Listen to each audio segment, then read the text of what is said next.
in inner space through the power of the third eye. One directly sees the ultimate goal, Laksham, by having the vision beyond the sight that reveals any object or place, a traceless of oneness, its source, Paramashiva. Now, let us see the Abda Pramana, where Bhagavan Krishna initiates Arjuna into the power of third eye. Natu mam shakyase drashtum anenaiva swachakshusha divyam dadami te chakshuhu pashyame yogamaishwaram. Bhagavan Krishna says to Arjuna, but you cannot see my cosmic form with this physical eyes of yours. Therefore I grant you the divine third eye. Behold my cosmic opulence. In the Hindu Purana, Bhagavad Gita, Bhagavan Krishna initiates Arjuna into the power of third eye to behold his Vishwarupa Darshan, a vision of his cosmic form. The 11th chapter of the Bhagavad Gita, which contains the description of Bhagavan Krishna's cosmic form, is completely narrated by Arjuna as he sees Bhagavan Krishna through the third eye. The next is the Atma Pramana, where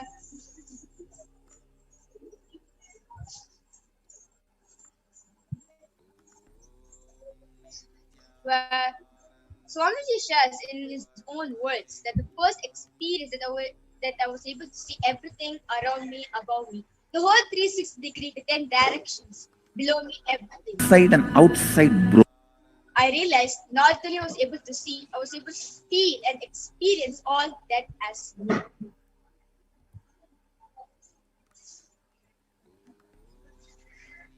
The next is the Pratyaksha Pramana,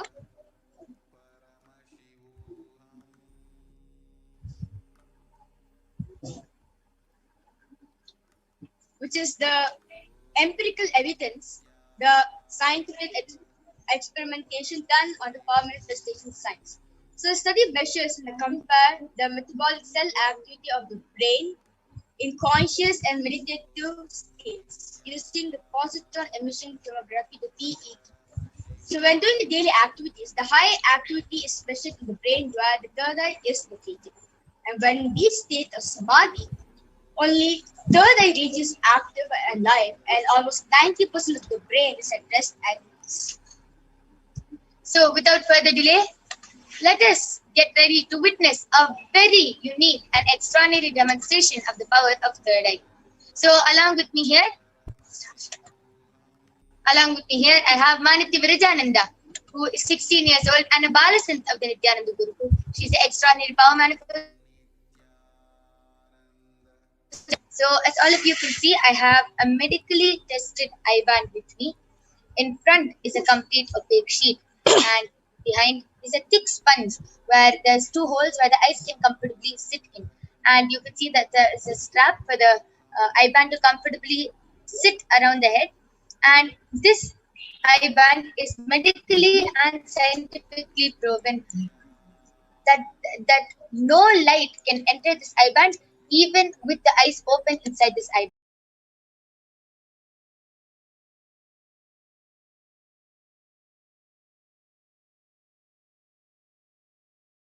Comfortable? Yes. Yes. Now I request sentences, letters, words, anything. And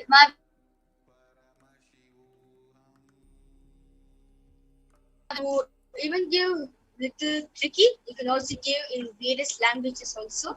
Yes. So Mamarija knows how to read Hindi. You can give it in the you can give it even in Hindi. You can write in different languages. You can give emojis, words, letters, anything, and Mamarija will be able to read it. And you can make it even more tricky by putting a various combinations of letters, words, and emojis. You can also put scientific words and medical terms, and Mamarija will be reading it out live with her eyes blindfolded. So to make it more authentic, Mamarija will not be touching her eye band, and her hands will not be moving anywhere near her face throughout the whole demo. And I request you to turn to the right, left, up, down, and all around. Yes, so you can see that Mamarija's eyes are completely covered, and We will be manifesting this extraordinary Shakti of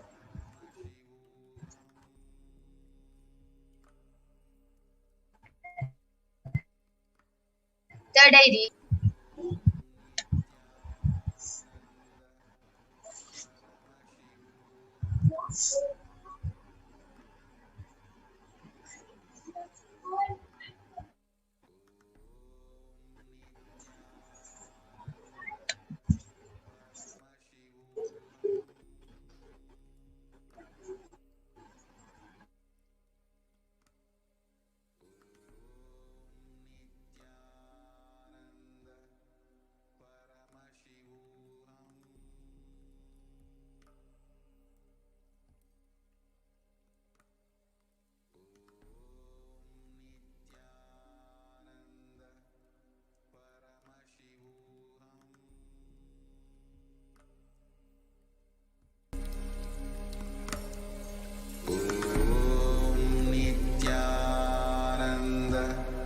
Paramashivoham.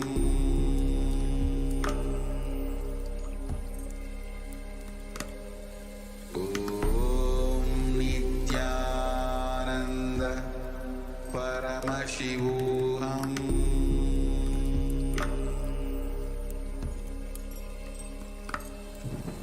Om Nithyananda Paramashivoham.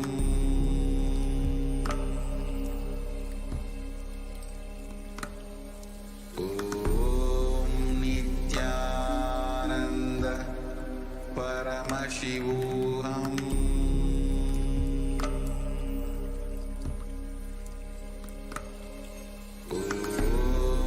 Nithyananda Paramashivoham.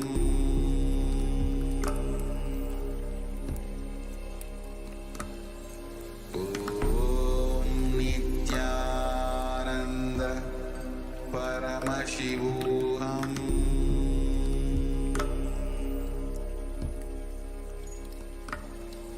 Om Nithyananda Paramashivoham.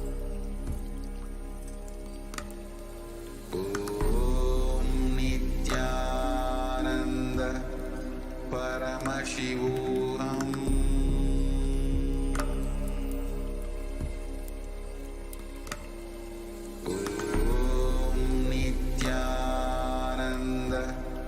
Paramashivoham.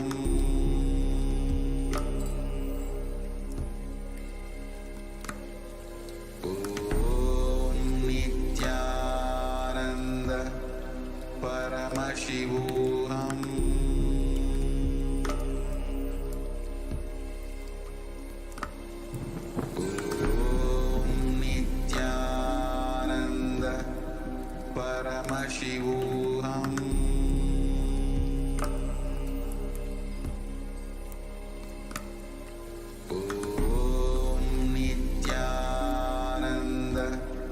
Paramashivoham.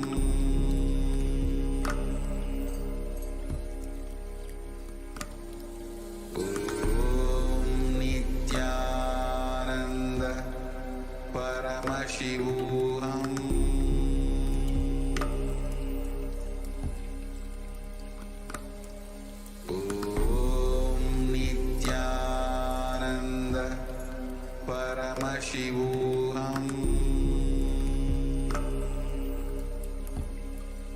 Om Nithyananda Paramashivoham.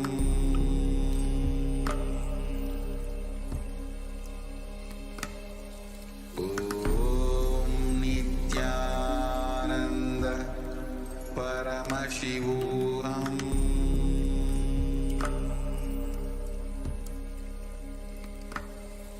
Om Nithyananda Paramashivoham.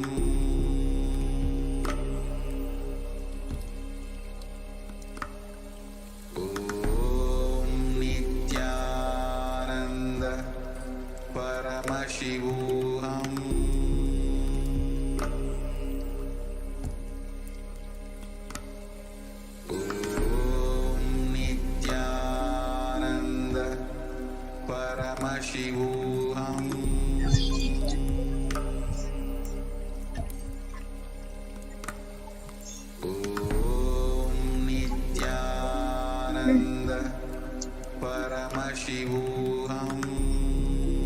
Yes, we complete with the technical glitch. So we are back and we have removed the I-band of Mahaviraja. Completed for the technical glitch. We are back and we've removed the I-band of Mahaviraja as as the authenticity of the power has dropped. So now we'll again be restarting the power of third eye. So you can see in front is a complete opaque sheet and behind is a thick sponge with two holes where the eyes can comfortably sit, and that there's a comfortable strap for it to strap the I-band around the head comfortably. So this is the I-band, it is same as before, and we are placing it on Mahaviraja's eyes right in front of you. So you can see. Okay. Okay.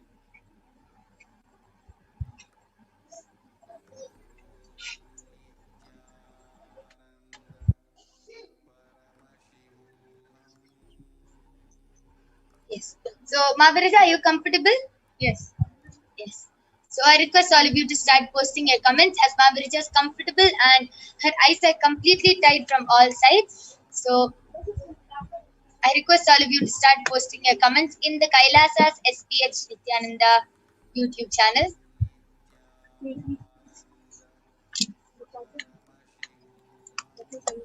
Yes. So the latest comment, which is posted in Kailasa's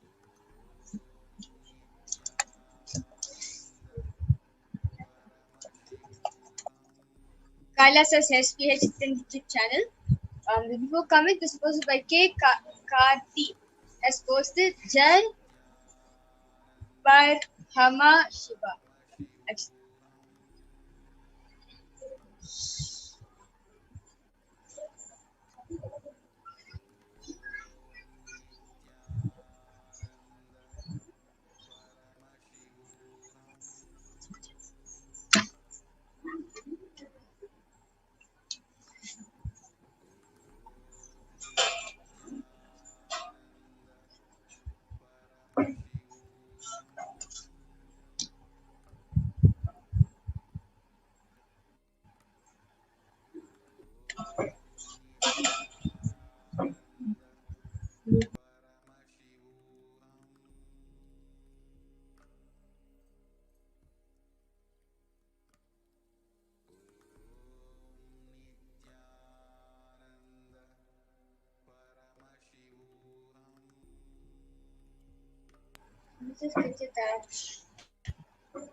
Yes.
Paramashivoham.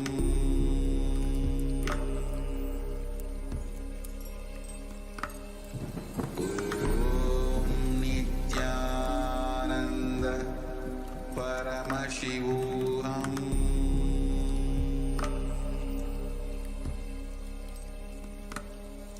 Om Nithyananda Paramashivoham.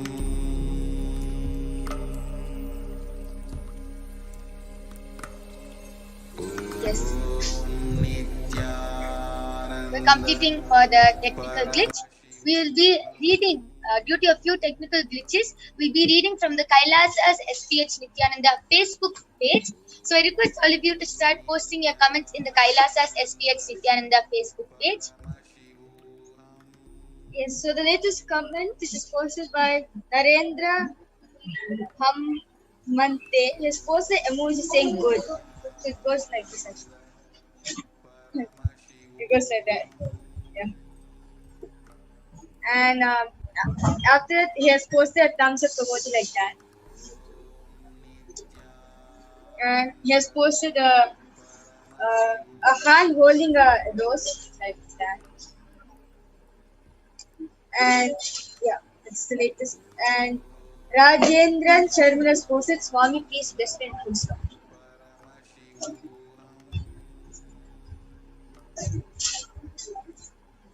Yes, that was amazing. Somavirja was able to read all the stickers and emojis accurately and was able to see with her eyes blindfolded. Yes, all of you can continue posting on the Kailasa's SPH Facebook page.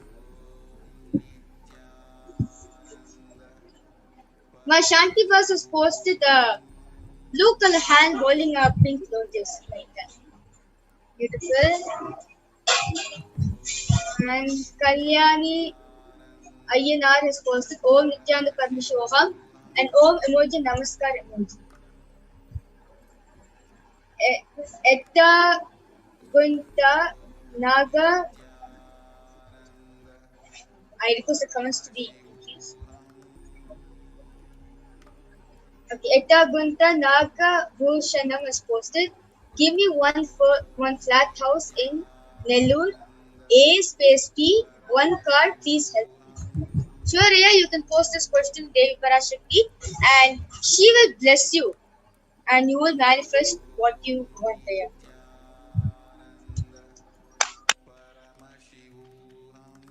Yes, that was a beautiful demonstration of the power of third eye performed by Ma Virija. So I'll be removing the eye band now. So you can see how it is completely intact and how she was able to manifest the power of third eye with her eyes blindfolded. So please stay tuned. We'll be moving on to the next power, the power of body scanning. So we'll be now seeing the Shastra Pramana, the Atma Pramana, the Apta Pramana and the Sakshi Pramana for the power of body scanning.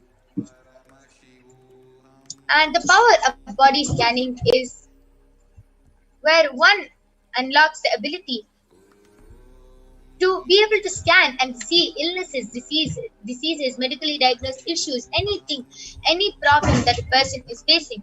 The Balasanta Nithyananda Yogi will be able to scan and reveal those and will also be able to reveal a solution from the third eye. And not just that, third eye also reveals and tells you the quickest and simplest way you can get rid of your illnesses as fast as you can.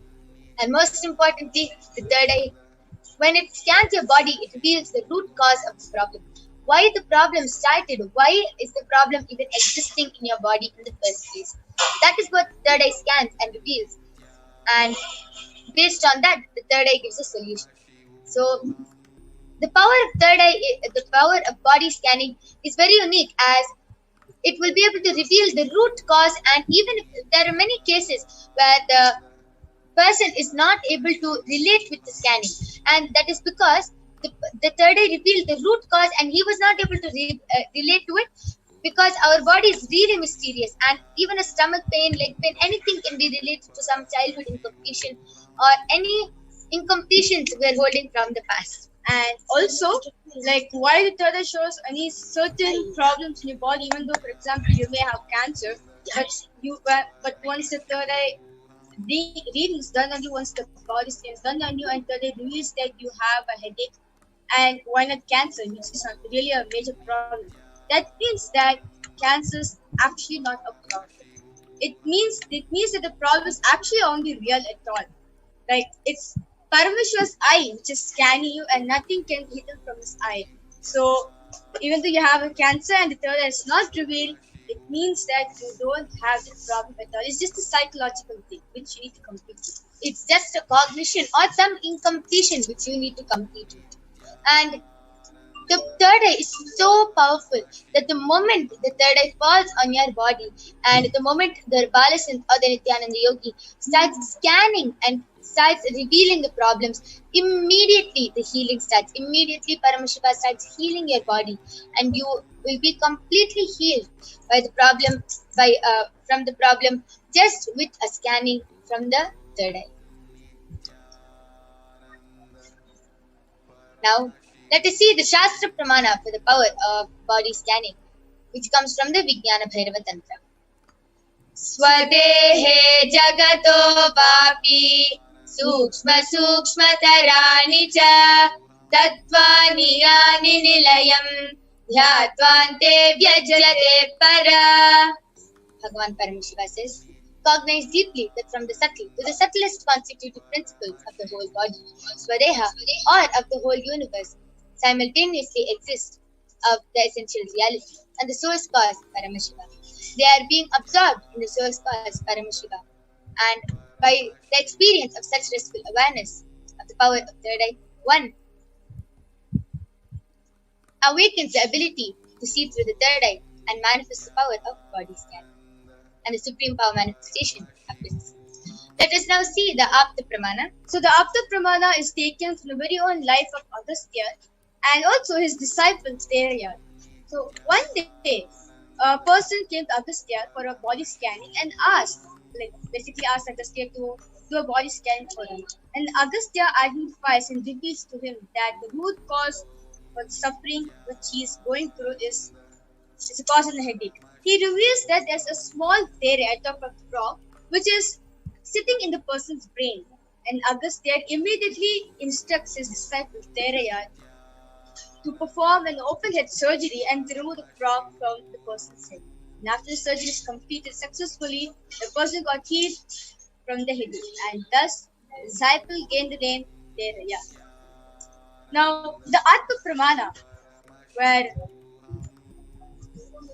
Swamiji beautifully shares in his own words on the 22nd of December 2019.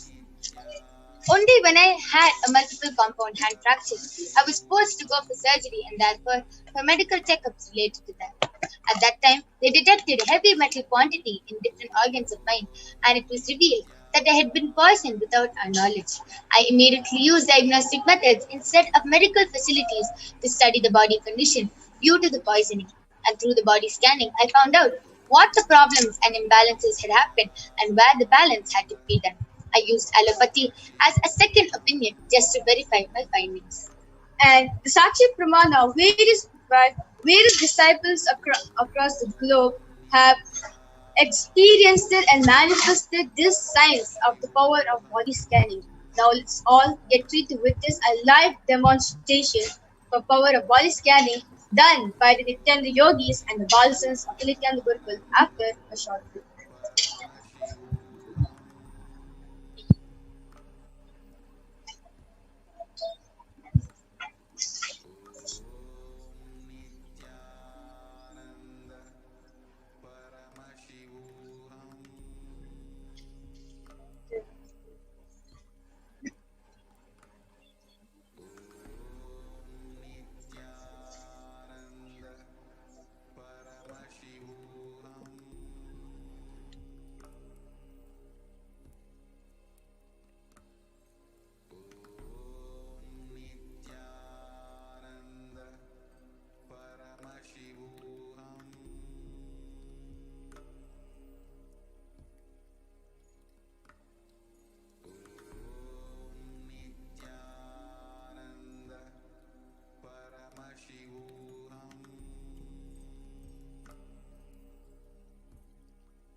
Yes. So,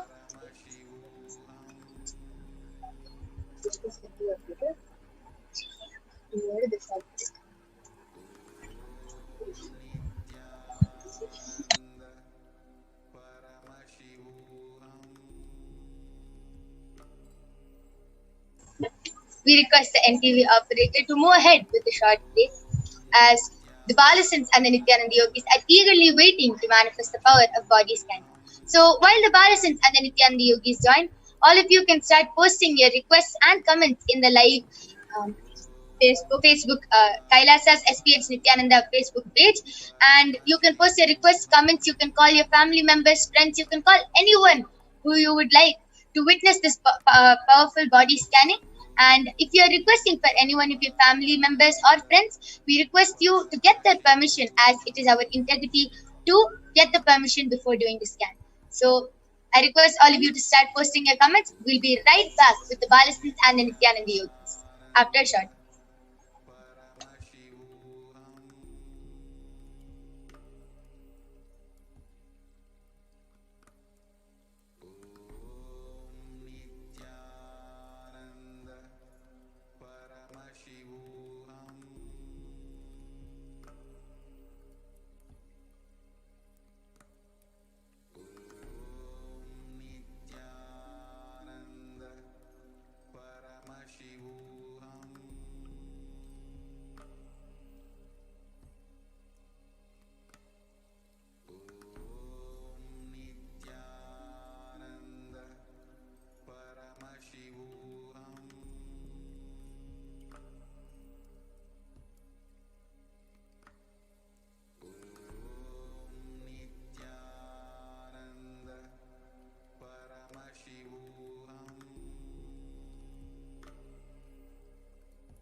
Yes, we're back with the Balasins and the Nithyananda Yogis who are going to manifest this extraordinary Shakti of body scanning. So, along with me here, I have Maniti Brahmayogananda, Ma Soni, Maniti Mahavidyananda, who will be manifesting this extraordinary power of body scanning. So, I request all of you to start posting, to continue posting your comments, and we will be reading out your comments and doing a live body scanning for all of you.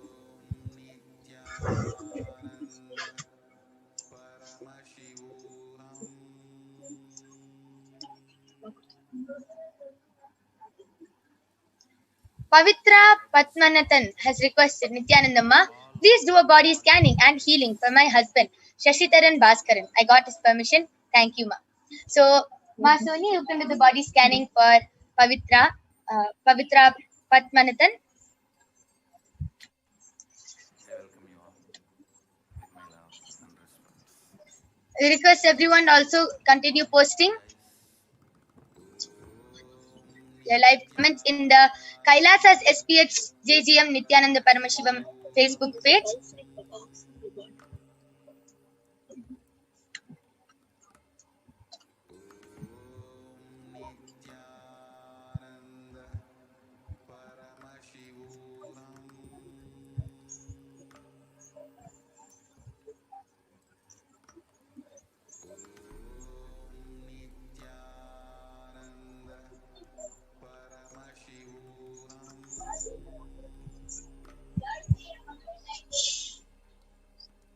Requesting all the viewers to go ahead and post a request for body scanning. You can call your family members, friends, you can call anyone who you would like to witness this body scanning.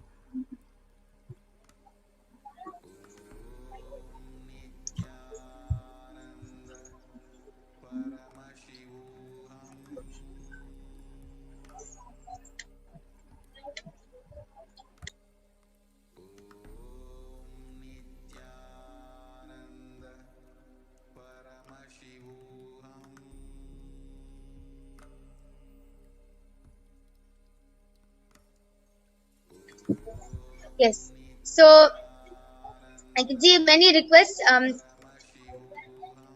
where Ellagunta Nagabhushanam has requested, give me one flat house in Nellore, AP, one car, please help me.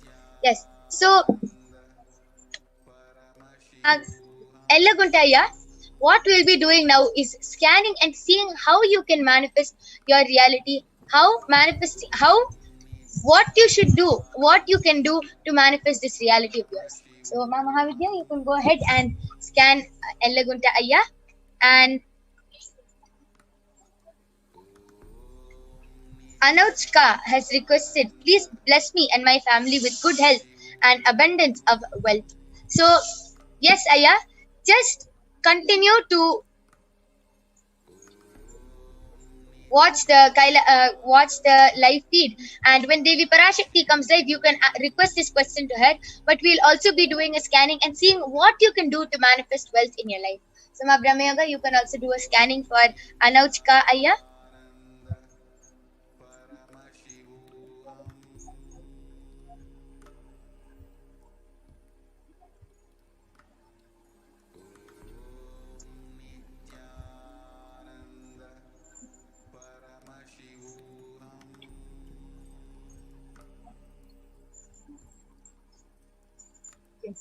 So for Eleganta Ayya, you had a question regarding request for a flat. So basically abundance and wealth in your life.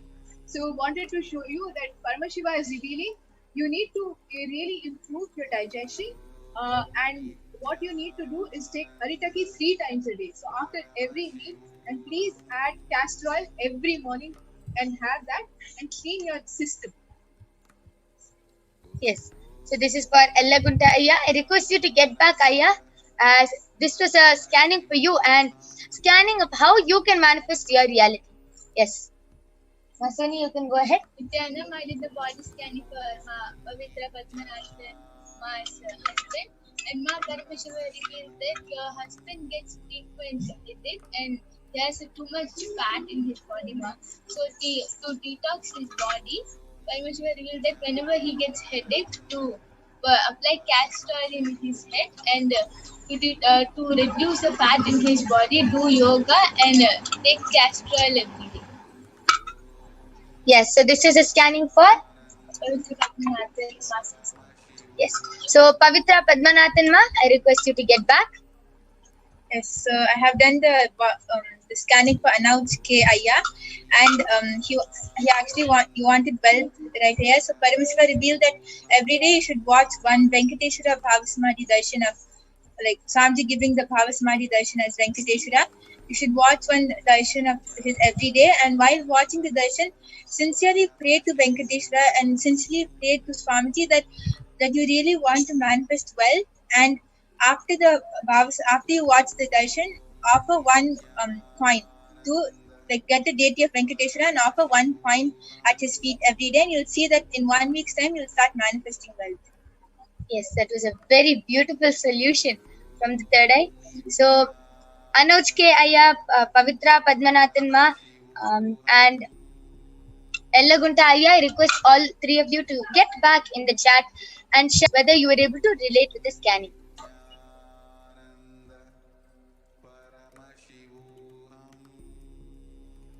Meanwhile, as we wait, let us move on and ask.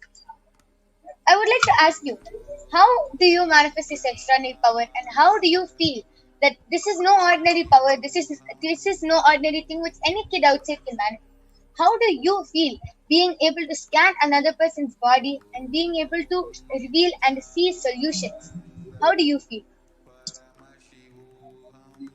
Actually, while I do the body scanning, when I connect to Paramashiva and I close my eyes to do the body scanning, that time I start feeling really happy inside, especially because I'm helping other people.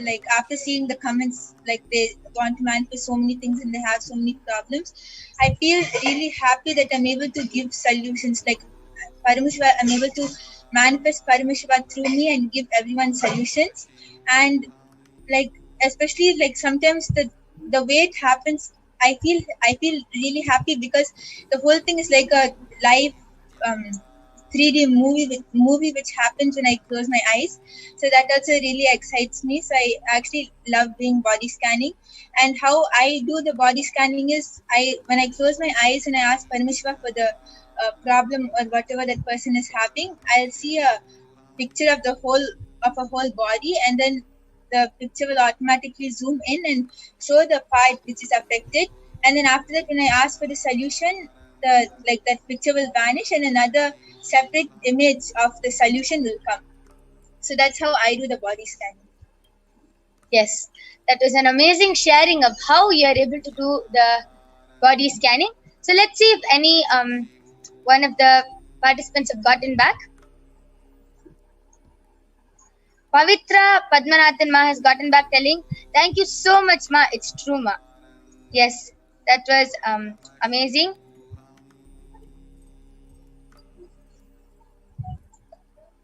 Yes, that was amazing. Thank you so much Ma Pavitra for getting back and sharing. Elagunta Aya and Anauchka Aya, I request you to get back. And now we'll be ending with this power manifestation segment. We thank all of you for joining us. And if you, due to the interest of time, if you are not able to get a body scanning, you can always come back every day at 2 a.m. IST and 4 p.m. IST. And you can request for a body scanning and get a body scanning for yourself, your family members and friends. So with this, we thank all of you for joining us. Please stay tuned for the upcoming segments where you will be learning about what are the Akashic readings and who is Devi Parashakti. Yes. And there will also be a form posted in the live YouTube chat, and you can fill that form, and the Balasan and the Nithyananda Yogis will be doing a body scanning and getting back to you. We thank all of you. Please stay tuned. Thank you, Nithyananda.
Yes, Nithyanam everyone.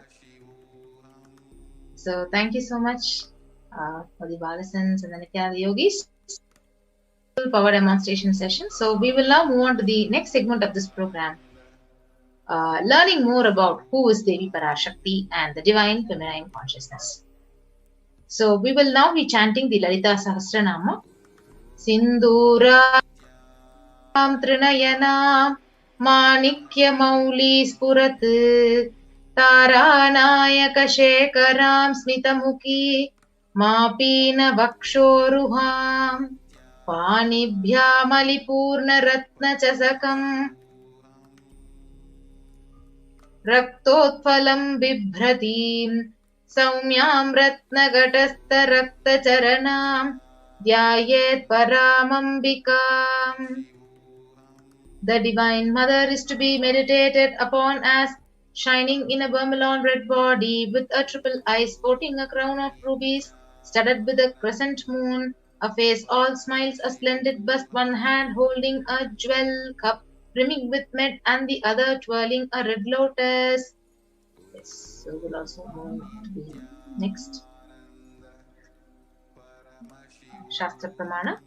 Arunam Karuna Tarangitakshim Dritapashankusha Pushpabana Chapam Animadibhiravritam Mayukai Rahamityeva Vibhavaye Bhavanim.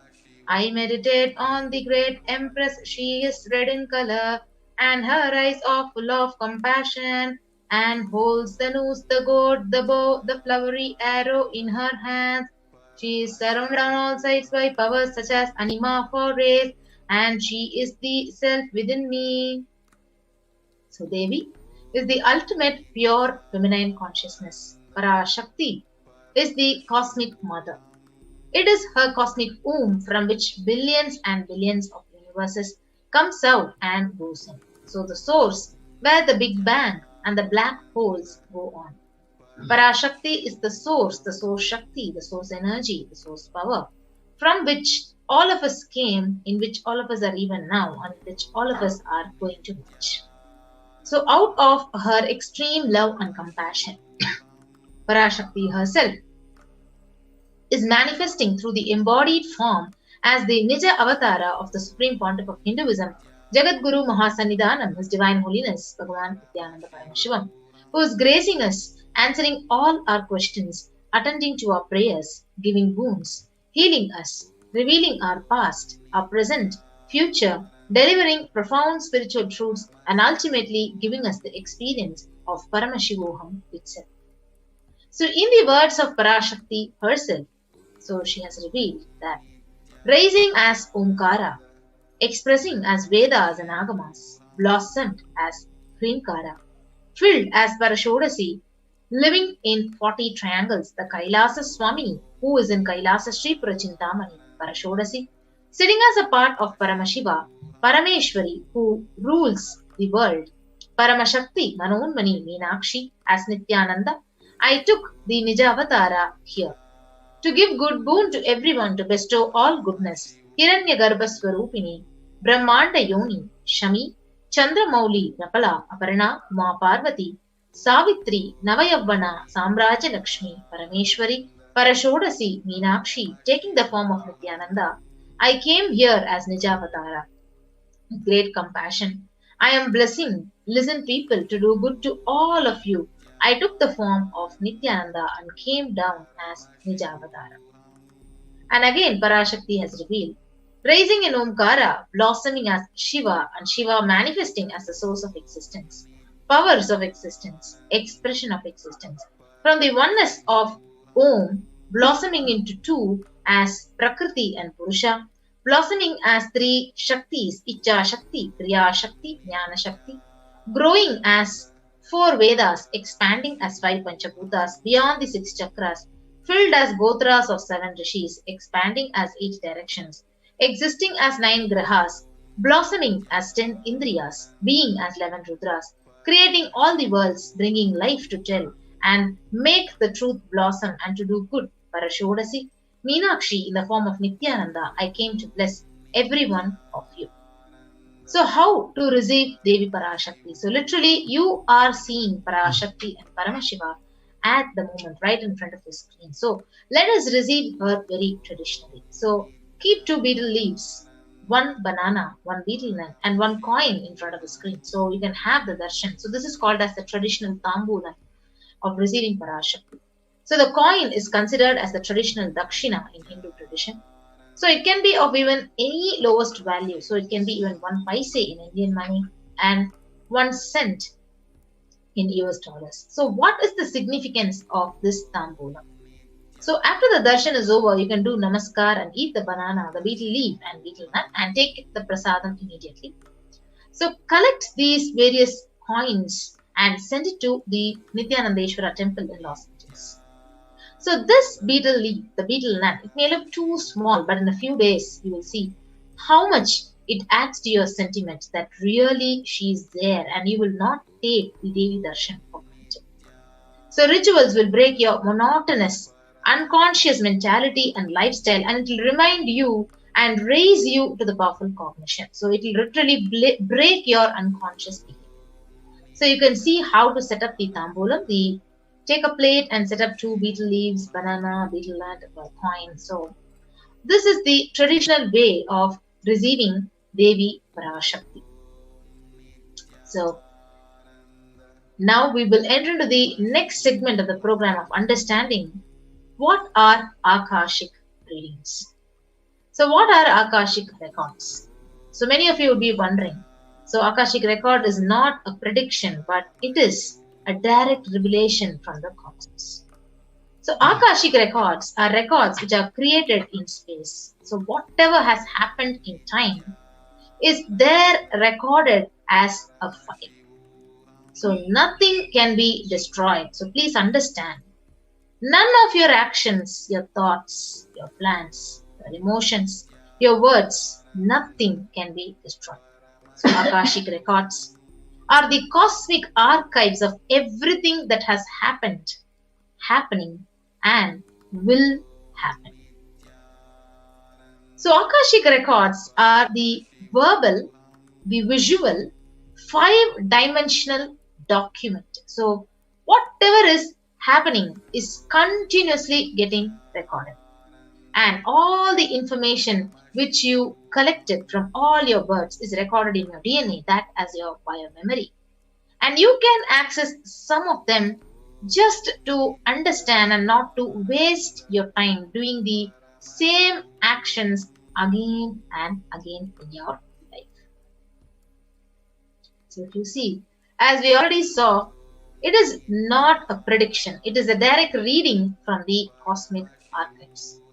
So there is no such thing as past, as present and future. So beyond space, creation and destruction, they happen simultaneously, and in the dimension of time starts the past, the present and the future. But in Akashic records, there is no past, no present, no future, and that is why you call as whatever has happened, whatever is happening and yet to happen is already very clearly recorded. So in Swamiji's words, Bhagavan reveals that nobody has a right to comment on these readings. Nobody has a right to manipulate these readings, and nobody has a right to interpret these readings. They are complete and to themselves. So for anybody to live in tune with the cosmos, the Jivan Mukti, the living enlightenment, does not need any special practice other than listening to these great readings again and again. So when you listen to these great readings, naturally your negative logic is penetrated, it is broken. And these great truths, they settle in your inner space and they make you literally live and radiate Paramashivoham, living enlightenment. So if you see, only an incarnation, avatar of Paramashiva, the Supreme Pontiff, has graced humanity with the blessings and darshan in the form of Devi Parashakti. So revealing the various answers to all our questions, to the yearning of seekers as solutions, as breakthroughs, and liberating humanity from pain and suffering. So whatever question you ask and whatever answer you receive, so the answer is not an answer, but a karmic breakthrough which you directly receive from Devi Parashakti. So now we will enter into the Shastra Pramana, the scriptural reference, to manifest the power of Akashic reading. The Vijnana Bhairava Tantra, Dharana 61 and Sutra 84 says, Akasham Vimalam Pashyan Kritva Drishtim Nirantaram Shabdatma Tatkszana Devi Bhairavam Vapurapnuyat. Bhagavan Paramashiva says, looking at the spotless infinite etheric space, Akasha beyond the sky and clouds, one should fix one's gaze without blinking continuously and make the body and inner space steady and motionless. In that very moment, O Devi, one attains the nature and powers of the infinite space, Bhairava. Next is the Apta Pramana, the reference from the Hindu Purana Mahabharata. So it narrates the story of the great sage Maitreya, who reveals the secrets to Vidura, the story of his birth in the human form and reasons why he was summoned. So sage Maitreya, he accessed the Akashic records and he told Vidura that he was not an ordinary man, but was in fact an incarnation of the Lord of Death, Yamaraja. So he was to play the part of a so-called Sudra for 100 years, being cursed by the Mandukam. So, what are the benefits of actually receiving the Akashic reading session directly from the avatar? So, you have collected all your memories from various births and which is recorded in your memory. So, this Akashic reading, it gives you an opportunity to access some of these and understand why is your life happening this way and not to waste your life again and again. So, accessing the DNA code, reading the Akashic records, it will be useful for you to be liberated from your default future, bringing an end to binding cognitions, known and unknown suffering, leading to experience enlightenment, Paramashivoham. So only an avatar can actually alter the Akashic readings. If you see, the Balasans can actually read the Akashic records, but only an avatar. He can alter, he can upgrade, he can edit, he can literally change and manifest the reality as you want. So the Supreme Pontiff literally blesses and upgrades the Akashic records as per your prayer. So whatever you ask, based on that, he upgrades and alters and edits it. So now next is what can you ask in an Akashic reading session? So the most accurate, unbiased answer to any question about your life, about your destiny, about the purpose or everyday part of your life. So you can be healed of any physical and emotional problem with just a look or a word, and you can understand why your life is happening this way, and you can receive blessings to fulfill the right desires, and you can get clarity to redesign your future. So now we will enter into the next segment of how to ask the various questions to Devi Parashakti in the official social media platform. So many of you will be wondering, okay, I want to get Parashakti's blessings and I want to receive the grace and auspiciousness of Devi. So how do I ask my questions? So we have the various official social media platforms. So the Facebook, the YouTube, the Twitter, the Instagram. So all of you have the beautiful opportunity. If you're actually active in any one of the going to be helping you out, you can go ahead and like, follow and share and subscribe to the official platforms, and you can receive the live notifications whenever the Akashic reading session is happening. So the first official platform, social media platform, is the YouTube account, the Kailasa's HDH Nithyananda official account. So many of you would have subscribed to this account, but only if you have become a member of this YouTube account, you can actually ask your questions. So for membership, you need to click on to the join button and you can ask your questions in the comment section under the live chat. And the next beautiful way of connecting with Parashakti and asking your questions is commenting on the live Facebook comment section. So if you're not followed and liked the official page Kailasa's HDH Nithyananda Paramashivam in Facebook, you can go and like and follow the page, become a follower of the page, and then ask your questions under the live stream and post it in the comment section. Next, if you're a frequent user of Twitter, then you can actually go to the @Sri_Nithyananda and follow @Sri_Nithyananda on the Twitter. And you can ask your questions in the reply section of the tweet with the hashtag #AskTheAvatar. So any questions related to your life, your purpose, your destiny, your future, or how to get rid of any obstacles that you're facing in your life, your business, your career, your relationships, problems, all these, any kind of questions, you can post it with the hashtag #AskTheAvatar. The next important, beautiful platform where you can connect with Parashakti and ask your questions is Instagram. So Sri Nithyananda is official Instagram account. Go ahead and become a follower of the Sri Nithyananda on Instagram, and you can ask your questions in the comment section. Yes. So anyone who says that I'm not a user of Facebook or YouTube or Instagram or Twitter, but you have WhatsApp. So yes, so this is a beautiful opportunity for you. You can go and search kailasa.org, and you can, once the website pops up, you can ask your questions in the WhatsApp live chat and connect with Parashakti.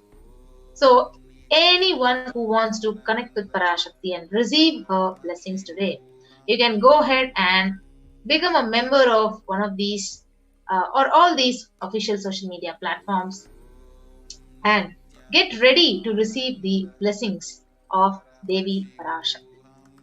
So next, each one of us are actually waiting to offer our gratitude and melt in devotion in the beautiful space of Devi Parashakti. So how do we offer our gratitude and our devotion to Devi Parashakti? So we have the various beautiful ways of how to offer our deep gratitude and devotion to Parashakti. So let us now understand and let us now get ready to offer to Devi Parashakti. Yes. So before that, let us understand the significance of an offering. So offering is a giving of a divine gift out of pure love, out of pure devotion, out of oneness, and it consists of giving and accepting. So only when the divine accepts whatever you offer, the offering becomes complete. So offering is not made out of any fear or greed. So when the incarnation lands, the offerings are purely a part of the grand Leela that is played out only for the purpose of enlightenment. So we will now invoke the presence of Parashakti by chanting the Shastra Pramana from the Mula Agama of Manonmani Dhyanam. Induni Bhaveda Karavakni Nayanam Syat Pankaja Varabhaya Japaksha Sarayuktam Angahima Bhushana Vichitra Vasanam Syat Tungamakutojvala Manonmani Swarupam. And the translation of that verse, it says, moon-like face holding the Vedas on hand, fire in eyes, with lotus flower gracing and blessing hands, and one hand with Japamala, beautifully decorated with jewel ornaments in wonderful clothes and shining wing crown. Her name is Manonmani. The next Dhyana sloka from the Mulagama of Manonmani Dhyanam. Yaye Devim Trinetram Sashini Bhavadanam Vedahastan Dadanam Savye Padmam Varadama Pare Chabhayam Chakshamalam Divyairabharanair Vibhushitatanum Brahmadi Vipujitam Devi Meva Manonmanim Pratidinam Kamarta Datrim Shubham. And the English translation says, I meditate on Devi with 3 eyes glowing like a moon and hold the Vedas, lotus and gracing with blessing and gracing hands. She is wearing beautiful ornaments and worshipped by Brahma and many gods, and she showers auspicious boons for all the actions every day. Yes, so we'll understand the significance of the divine element, gold. So the Atharva Veda, it states, Tredajutam Janmanedam Hiranyam Agnerakam Priyatamam Babuva Somasyaikham Insitasya Parapataptata Apamekam Veda Samreta Ahustatte Hiranyam Trividastvat Vise. Triply born by birth is gold, from the atoms of Agni is one, it becomes dearest to the Agni. One fell away from the Soma when it was heard. One they call the seed of virtuous and powerful Apaha, the watery molecules. Let that triple gold be for your long life. So gold is a divine element. It purifies anything and everything it touches, and it is an element of spiritual significance and great spiritual power of healing and enlightenment. The vibration of gold has the power to infuse sattva energy and positive thought currents in anyone who wears and anyone who sees or operates in its vicinity. So gold is actually present in all the scriptures, the Agamas, the Vedas, the Shrutis, the Smritis, Itihasas and Puranas. In all the Hindu scriptures, it is abundantly displayed that gold is the most auspicious and purest metal which purifies our very being. So in Hindu civilization, everything was built in gold, exchanged in gold, and ritual feasts were offered in golden things. So when one was to be saved from life-threatening illnesses, gold was offered as a ritual fee. Gold was in abundance and used for weighing equivalent amounts of commodities, including cows. Kingdoms were built with huge doors of gold. Streets would have huge columns and huge archways made of gold. Horses and cows were dressed in gold. So Hindu civilization literally thrived on the banks of the river of gold. Temples are constructed and paved in gold. Deities are made in gold and decked and adorned in gold because it preserves the enlightenment energy for thousands of years and it lasts forever. So with that, we'll move to the first offering to Devi Parashakti. So the first offering to Devi Parashakti is the E-Kundi offering. So you can offer any amount at your own capacity as a token of deep love, gratitude and devotion. So the E-Kundi offering, the Shastra Pramana, it says, Bhakti Priya Bhakti Gamya Bhakti Vashya Bhayapaha Shambhavi Sharada Radhya Sharvani Sharmadaini. Devi is fond of true devotion and is realized through true devotion. She can be won over through true devotion. She removes all the fears. Yes, so if you see, if there is any fear in the minds of devotee, Devi is sure to remove that fear. It is stated that Devi likes to be worshipped in autumn, and here it is meant that autumn of our lives, when thoughts turn more and more inwards. The role of the divine is known and understood very clearly. The need for Devi worship becomes stronger. So you can offer your deep gratitude and devotion to Devi Parashakti by offering your Kanikai, and your name shall be chanted when the puja is done to Parashakti. So the E-Kundi offering is a beautiful offering when the live stream is going on, the Parashakti reading Akashic session is happening. You can offer it through the super chat and super sticker option in the YouTube live chat. So I'll be taking you through a walkthrough after we have a brief of all these offerings to Devi Parashakti. The next offering is the offering of Sankalpa chanting. Tayaitan mohyate vishvam saiva vishvam prasuyate saya chitta cha vijanam tushta rudim prayaschati. The goddess enchants this universe and she herself gives birth to this universe. The goddess, being prayed without interest in anything, gives that knowledge that leads to salvation and gives wealth in materialistic sense. So this is from the Devi Mahatmyam chapter 12 and verse 34.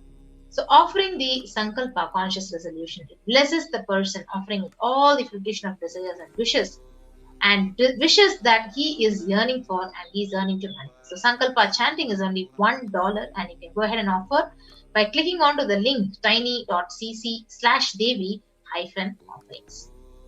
The next offering is the offering of the Sahasranama Swarna Kasu. So the Lalita Sahasranama, the verse 731, it beautifully says, Nama Parayana Prita. So that means she who likes the repetition of her various names. So this is the offering of 1008 names of Devi Parashakti, and it is a very special and unique archana which is offered to the Mahameru of Devi Parashakti. So you can offer a gold coin which is inscribed with each of the 1008 names and receive the blessings to have all the Ananta Kalyana Gunas, all the divine qualities of Devi Parashakti. So the Sahasranama Swarna Kasu is available in 3 sizes at 3 denominations, $75, $151 and $251. You can actually offer it by going to the link tiny.cc/Devi-offerings. Now we have the next offering, the offering of the Mukta Anguti, the finger ring with the pearl. So the Meenakshi Pancharatnam, it says, Mukta Harala Satkirita Ruchiram Purnendu Vaktra Prabham Shinjannu Pura Kinkini Manidaram Padma Prabhabasuram Sarvabhishta Phala Pradam Girisutam Vanirama Sevitam Meenakshim Pranatosmi Santatamaham Karunya Varam Nidim.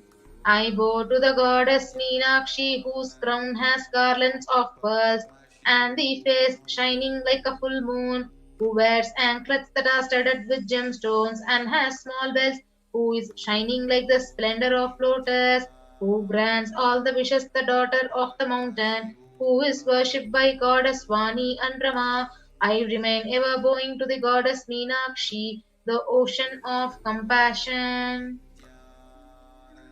Yes. The finger ring with the pearl is a beautiful offering where you literally the finger of Parashakti and receiving her blessings when you are offering this finger ring with the pearl to be showered by her deep compassion and pure love, especially in all your business endeavors. So this finger ring with the pearl is available at $251, $501 out $750. So the next offering is the offering of the Swarna Padma Pushpam, the golden lotus. The Kamikagama, it says, अष्टविद्येश्वरोपेत कुम्भावरण संयुतं सर्वे सूत्र वस्त्रद्य हेम पंकजभूषितः सपीदन सक्सकुर्चश्च पक्व बिल्व फलप्रभा स्नपन्नध्याय संसिद्ध प्रमाणेन समन्विता. All the kalasas should be wound around with suitable thread and covered with a new cloth. They should be adorned with lotus flower made of gold. So this is one of the reference from the Kamikagama, which speaks about the lotus flower, which is used in various offerings. And there are hundreds of references for using the lotus in the worship of Paramashiva. So almost everything in the worship of the ultimate, it involves the consecration of deities of worship or meditating or mudras, asanas, which are used during worship. It involves the lotus flower, the lotus leaf, the lotus pericarp, the lotus petal. So lotus itself is a divine flower. Shakti of Paramashiva is called as a lotus. Base of Paramashiva Linga is a lotus. The disciple of Paramashiva is also considered as a lotus. So you can offer the golden lotus in any size you wish to, and you'll be blessed to have the state, the space, the powers and being of Parashakti in your inner space amidst any or every adverse situation in your life. So the Swarna Padma Pushpam can be offered at $600. The next offering is offering of Swarna Metti, the golden touring. So the scriptural reference, it says, Nakadhiditi Samchanna Namajjana Tamo Guna Padadvaya Prabhajala Parakrita Saroruha. You whose brightness from toenails to destroy the darkness of ignorance from the minds of your devotees who prostrate at your feet. You whose brightness from your 2 feet overpowers that of the lotus flower. Yes, so you can offer the beautiful Swarnametti, the golden touring, to Parashakti, adorning her sacred feet, to be in constant gratitude for receiving her blessings, even in the most difficult aspects of your life. So you can offer the Swarnametti at $750.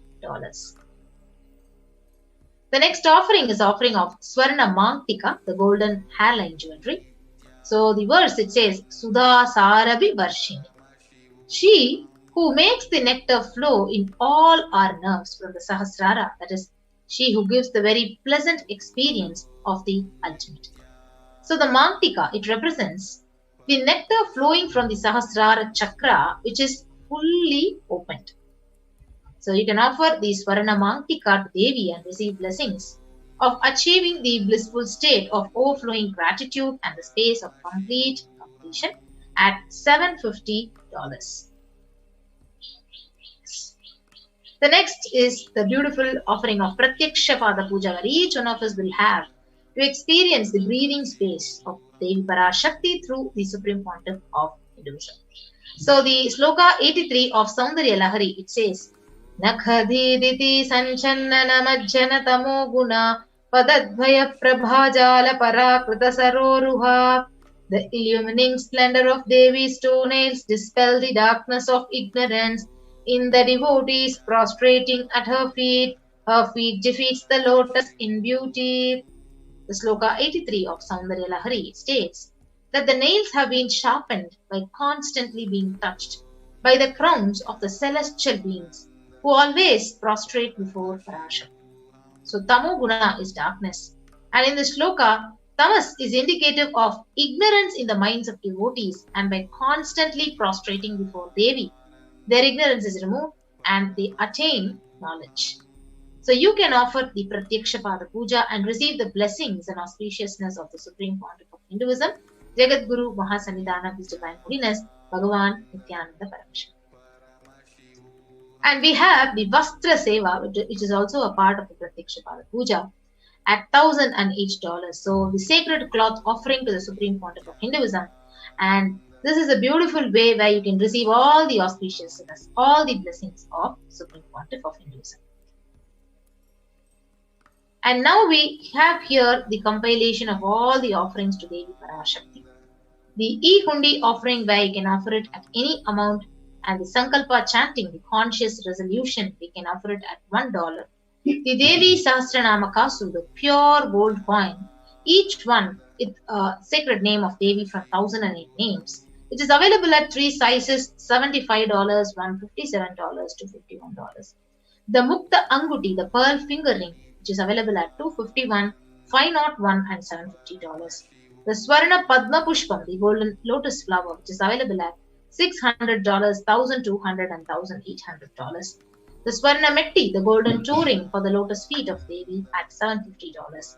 The Swarna Mantika, the golden hairline jewelry at $750. The Pratyaksha Pada Puja at $1,008 and the Vastra Seva at $1,008. Yes. Now, we have the beautiful opportunity to actually offer all these sevas. So first thing is, you can go ahead to the registration form, and if you're ready to offer any one of these sevas and you have an intention to offer any one of these specific sevas, you can go to the form, you can fill out tiny.cc/BHAVASAMADHI. So next, when you're interested in offering the online payment and you're ready to offer any seva that to Devi Parashakti and receive her blessings, you can go to the link tiny.cc/Devi-offerings. And once you do the payment and you're ready and you've offered the seva, you can go ahead and go to the link tiny.cc/Sankalpa2021. So this is the way where when you actually give all your names would be chanted when the puja is done to Devi Parashakti. So this is a beautiful way of offering our deep love and deep gratitude to Devi Parashakti. So I keep this slide projected for all of you to go ahead and sign up and receive Parashakti's blessings. So I'll also be taking you through a quick walkthrough of how to do an online payment and how to make an online payment.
Yes, now we'll be quickly going through a walkthrough. So now you can see the various Parashakti BHAVASAMADHI Darshan donations. So now we have actually opted for the Pratyaksha Pada Puja offering to Devi Parashakti, the Supreme Pontiff of Hinduism, which is $1,008. You can go ahead and add it to the cart. So click on to add to the cart. So once you add to the cart, you will be actually guided to the next page, where when you go down and scroll, you will see the option of proceed to checkout. You can proceed to checkout. And you can go ahead and fill out the various billing details and then place your order. And now, after you make the online payment, then you have the beautiful opportunity to submit your names for your names to be chanted when the puja is happening. So this is the next link, sankalpa.tiny.sankalpa/2021. So go ahead, click on to next, and you can fill out all these details and your name, your city, your state, country, and click on to Devi BHAVASAMADHI Darshan. And when you click on next and submit, all your names will be there for us to chant when the puja is happening. And now, you also have the opportunity to offer the e-hundi to Devi Parashakti. So now when you go to the YouTube live stream, you could see here, and under the chat, you can go ahead and click for the super chat and the super sticker option.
Yes, so you will have the super chat and the super sticker option here under this comment, and you can go ahead and you can offer the e-hundi donation to Devi Parashakti.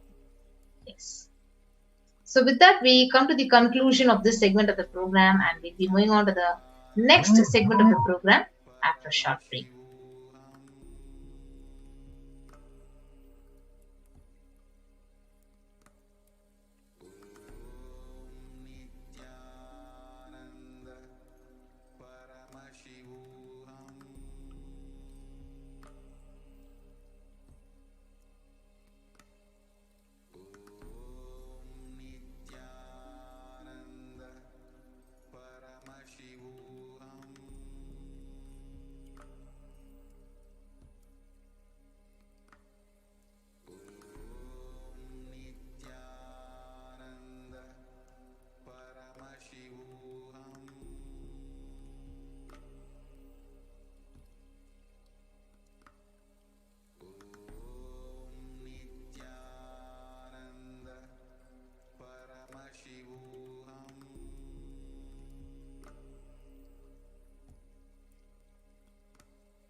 பிரக்ஞா இப்பொழுது தூரத் துவங்கி விட்டது பார். பெருமழை பொழியும், துக்கங்கள் தீரும், காட்டுத்தீ இருக்காது, அன்னை அருள்மழை தந்தேன், தூரத் துவங்கிவிட்டது உன் நாட்டில், போய்வா. ஓம்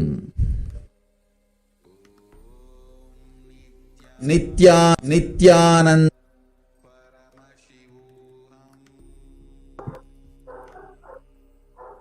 Nithyananda.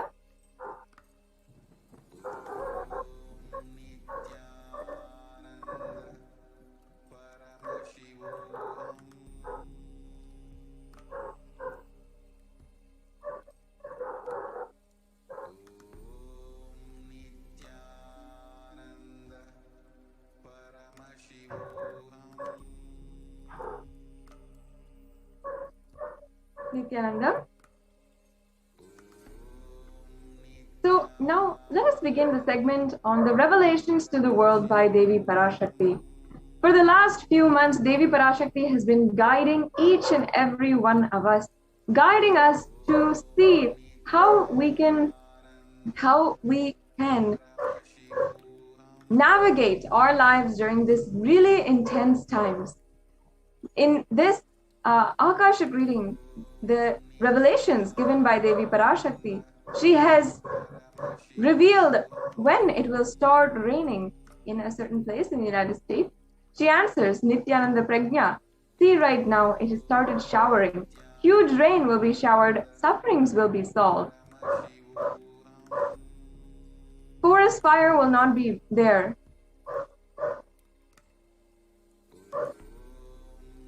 Now let us watch the sacred secret on Hindu birth that the Supreme Pontiff of Hinduism revealed. நன்றாய் கேட்டுக்கொள், உன் கேள்விக்கு உன்மூலமாய் உலகெங்கும் இருக்கும் இந்துக்கள் எல்லோருக்கும் அளிக்கின்றேன் உத்திரம். கேட்டு வாழ்ந்தால் உங்கள் வாழ்க்கை பத்திரம். நன்றாய் கேளுங்கள். பிறப்பின் ரகசியத்தை பிறப்பிலா பெருமை உடைய பரமேஸ்வரி சொல்லுகின்றேன் கேளுங்கள். அண்டஜம், யோனிஜம், ஜலஜம், பீஜம் எனும் 4 விதமான பிறவிகளில் 84,000 யோனிகளில் பிறக்கும் பிறப்புகளிலேயே பெருமை வாய்ந்ததும் உத்தமமானதும் மனித பிறவி. அந்த மனித பிறவியிலும் பலமுறை பிறந்து உழன்று அரசியல், பொருளாதாரம், சுகபோகம், தர்மம், அர்த்தம், காமம் எனும் ஆசைகள், துக்கங்கள், அச்சங்கள் அனைத்திலும் அழன்று உழன்று இனி வேண்டாம் இப்பிறவி, வேண்டுவது மோட்சமே என்று முடிவெடுத்தோர்க்கு மட்டுமே ஹிந்து மத யோனிஜம், ஹிந்து பெற்றோர்க்கு பிறந்திடும் சனாதன ஹிந்து தர்ம யோனிஜம், மனித பிறவி உத்தமம், சனாதன ஹிந்து தர்ம மனித பிறவி உத்தமோத்தமம். இந்த உத்தமோத்தம பிறவி எடுத்த எல்லோருக்கும் ஜீவன் முக்த விஞ்ஞானத்தையும் சனாதன தர்மத்தையும் காக்கின்ற கடமையும் உண்டு. அதனால் வருகின்ற நன்மையெல்லாம் அனுபவிக்கும் உரிமையும் உண்டு. இந்த கடமையை செய்வோம் என்று சத்தியம் செய்ததனால்தான் அந்த உரிமை அளிக்கப்பட்டது. பூமிக்கு வந்தபின் மனம் மயங்கி மதிமயங்கி சனாதன தர்மம் காக்க மறந்ததனால் மாயை அவர்கள் உயிரை பறிக்கின்றாள். நன்றாய் புரிந்து கொள்ளுங்கள். உயிரை கொடுத்தாலும் தர்மத்தை காப்போம் என்று உறுதி எடுத்தவர்க்கே சனாதன இந்து தர்ம யோனிஜம் அளிக்கின்றேன் யான். உடல் பெற்ற பிறகு ஊழிப் பெருவலியால் ஆசை அச்சங்களை உதறவிடாது, உதறியும் விடாது சனாதன இந்து தர்மம் காக்க மறந்தோரை உயிர் வாழத் தகுதியில்லாதவர் பட்டியலில் உடனடியாய் மாயை சேர்க்கின்றாள். அதனால் ராட்சசர்களும் அசுரர்களும் தானாகவே இவர்கள் உயிரை எடுக்கின்றார். நன்றாய் புரிந்து கொள்ளுங்கள். உயிரை கொடுத்தாலும் தர்மம் காப்போம் என்று நிற்பவர்க்கு நிலைத்திடும் வீரஸ்வர்க்கமும் கைலாச பதவியும் எக்காரணம் கொண்டும் தர்மம் காக்க மறந்த உத்தமோத்தம ஜனனமான சனாதன இந்து ஜனனம் பெற்ற மக்களுக்கு இல்லை வேறு கதி. சனாதன இந்து தர்ம மனித ஜனனம் உத்தமோத்தம மனித ஜனனம். உங்கள் உரிமை உலகில் அதிகம், உங்களுக்கு கடமையும் உலகில் பெரிது. தர்மம் காத்தாலே கடமை, தர்மம் காக்காதார்க்கு உயிர் வாழும் உரிமை இல்லை.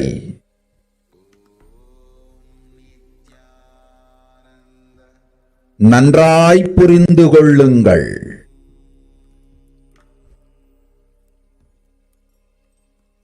உத்தமோத்தம பிறவியான சனாதன இந்து தர்ம பிறவி எடுத்த எல்லோரும் புரிந்து கொள்ளுங்கள். உங்கள் வாழ்வின் முதற்கடமை தர்மம் காத்தல். தர்மம் காக்க தர்மம் உங்களை காக்கும்.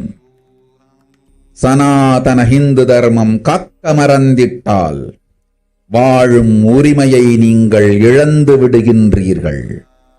அதற்கு மேல் வாழ்ந்தென்ன அழிந்தென்ன?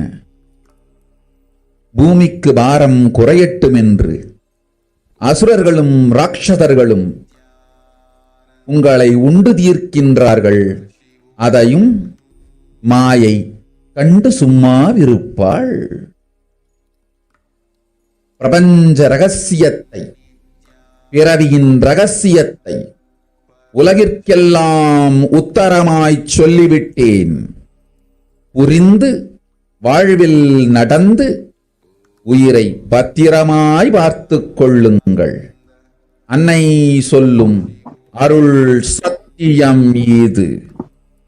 ஓம் ஓம் ஓம்.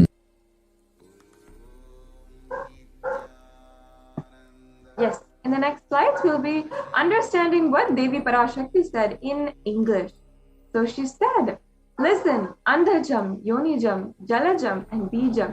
Like this, in 4 types of births, 8400,000 yonis. In all these births, the greatest birth of them of all is the human birth.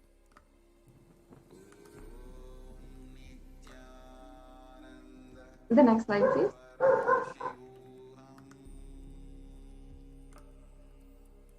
And those who decide of not wanting this birth, wanting only moksha, only those have the Hindu Dharma Yonijam, the Sanatana Hindu Dharma Yonijam of being born to Hindu parents.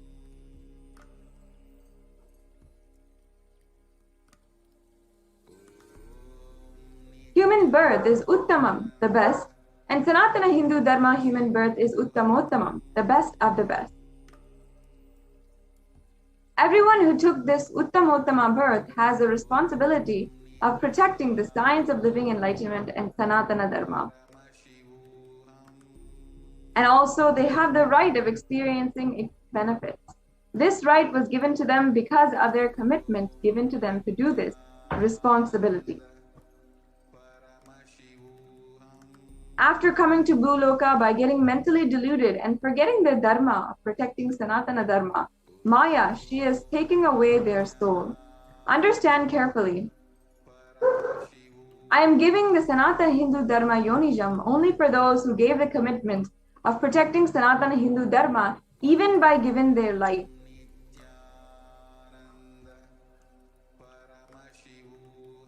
After getting the body because of painful deluge, not dropping fear and greed, for those who forgot to protect Sanatana Hindu Dharma, Maya, she will immediately add them to the list of those who are not worthy of living.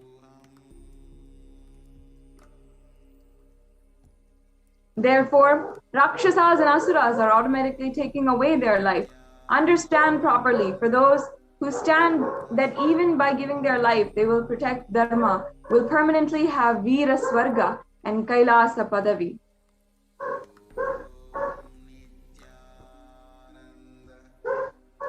For any reason, people who forgot to protect Dharma having Uttamottama birth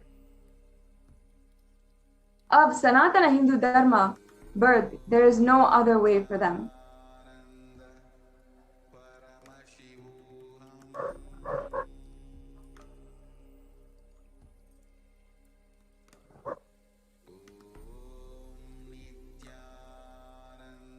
Those who do not protect Dharma, they do not have the right to live. Understand properly. All those who took the Uttamottama birth, which is Sanatana Hindu Dharma birth, all of you understand.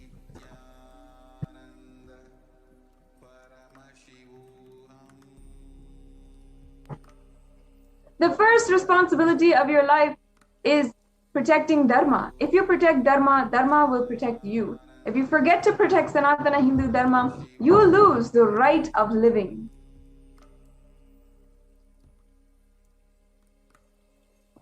After that, what bothers whether your life gets destroyed or you live? Asuras and Rakshasas will eat you, so that the burden on the earth is reduced. Seeing that, Maya, she will keep quiet.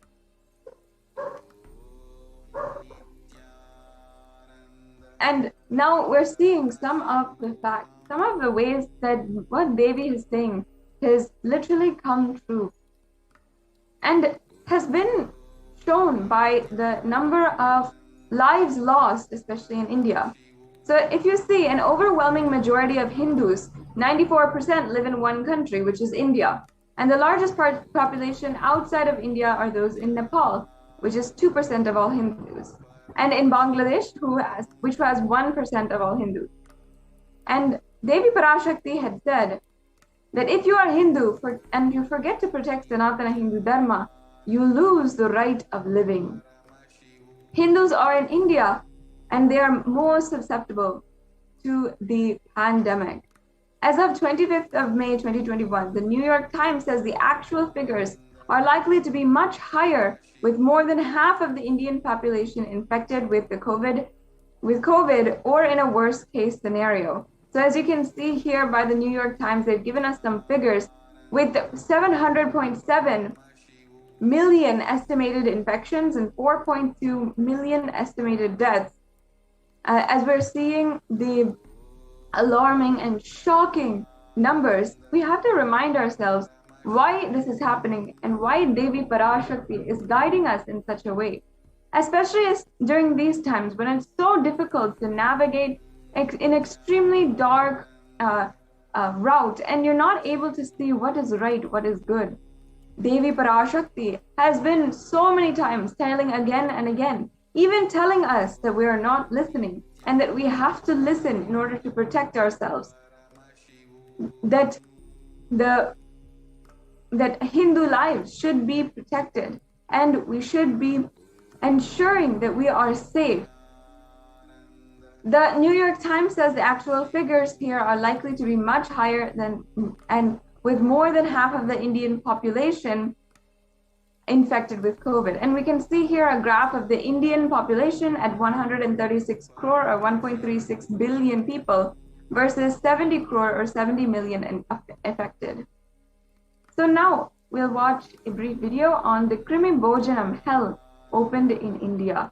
This is one of the revelations that Devi Parashakti made for the whole world.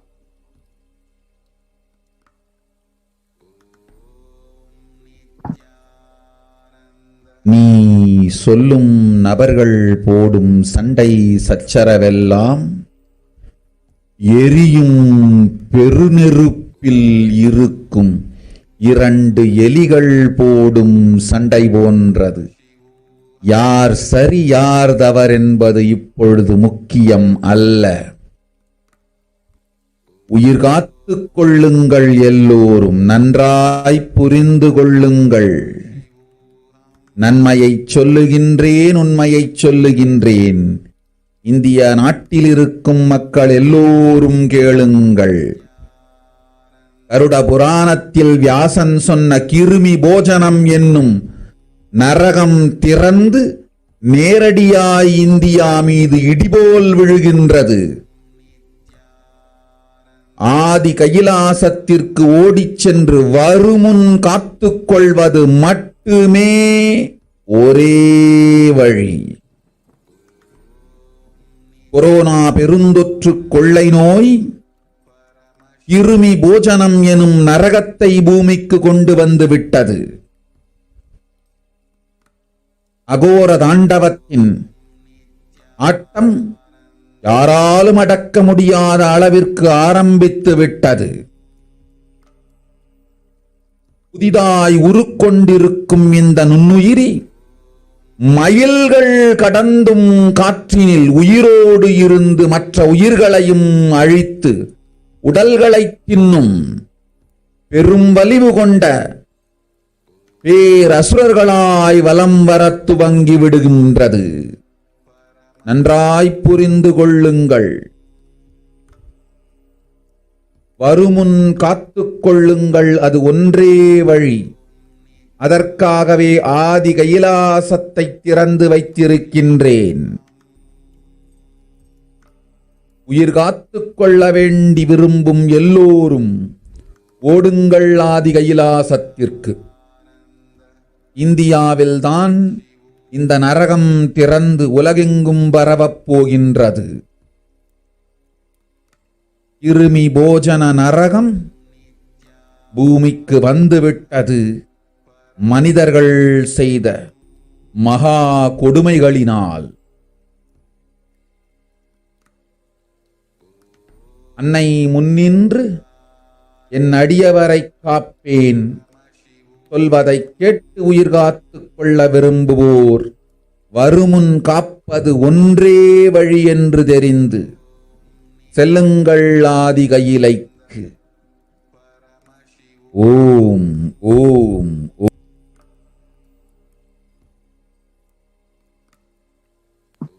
Now Devi Parashakti warned us, everyone in India, all of you listen, the hell of Krimi Bhojanam that was mentioned by Vyasa in the Garuda Purana has opened, and it is directly falling on India as thunder.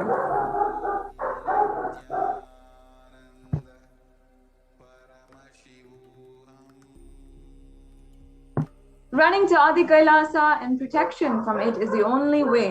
Deadly corona life-taking disease has brought hell known as Krimi Bhojanam to the earth.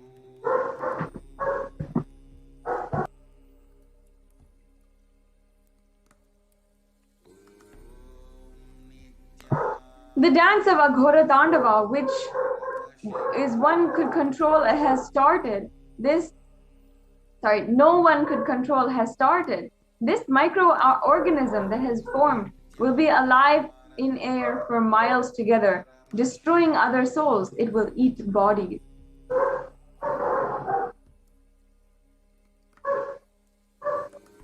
It has started roaming as great demons with tremendous strength. Understand properly. Prevention is the only way. For that, I have opened Kailasa for those who wanted to save their lives. All of you, run to Adi Kailasa.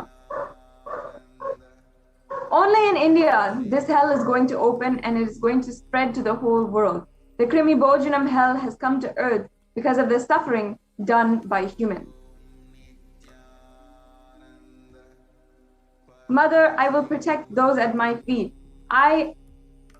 those who listen to me and wish to save their lives, learning that the prevention is the only way, go to Adi Kailasa.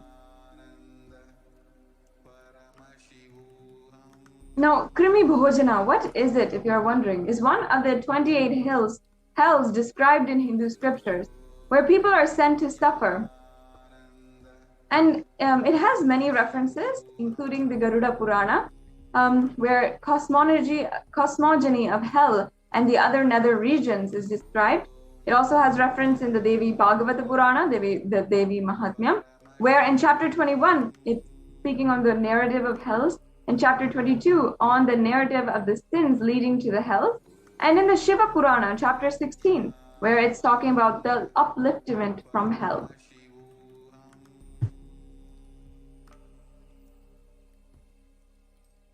Also, in the Skanda Purana in chapter 12, the descriptions are talking about the redemption of hells. In chapter 2, the merit of visiting Setu. In chapter 30, the glory of Dhanushkoti.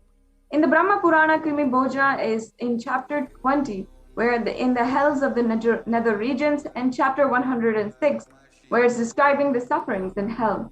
In the Padma Purana, in chapter 48, Krimi Bhojana is described in the section on the nether world. And here is the Shastra Pramana for the Krimi Bhojana, where in the English translation, they're saying, "O excellent sage, above the nether regions are the hells where the sinners are scourged. Listen to their description from me. They are Raurava, Shukra, Radha, Tala, Vishwasvat, Mahajvala, Tapta Kumbha, Lavana, Vilohita. The river, yes, we can go on. The river Vaitarani consists of putrid stuff flowing in it. Krimina, Krimi Bhojanam. As the, yes, and now how we can save India, how India needs to understand and needs to be saved at this time is only when the Supreme Pontiff of Hinduism will be doing the Padayatra, is when he can be saved, as per the Devi Parashakti Akashic reading.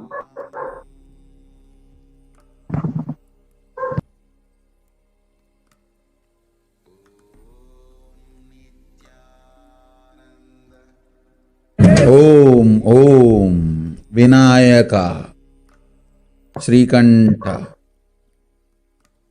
2022 வரை India செல்ல வேண்டாமா என்று கேட்கின்றாய். நன்றாய் தெரிந்துகொள், சொல்வதைப் புரிந்துகொள். இந்த பெருநரகமான கிருமி போஜனம் இந்தியாவிற்குள் வரக்கூடாது என்பதற்காக 2020 பாரதம் முழுவதும் 12 ஜோதிர்லிங்கமும் பாத யாத்திரை செய்திடவே என் மகன் மூலமாய் திட்டமிட்டிருந்தேன்.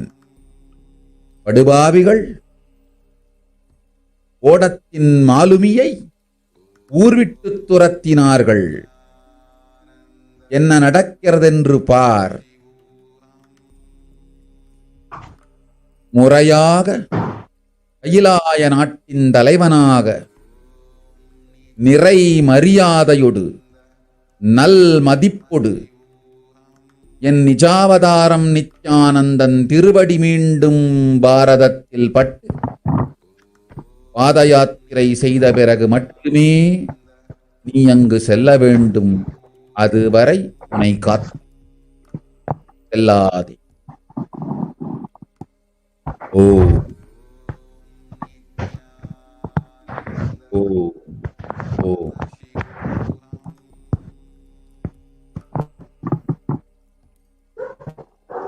Yes, moving on now. Now, in the English translation, Devi was saying, you are asking whether or not to go to India until 2022. Know properly, understand what is said. For this huge hell, Krimi Bhojanam, not to come to India in 2020, I had planned to do Padayatra throughout India in 12 Jyotirlingas through my son, Swamiji. They drove away the sailor of the ship.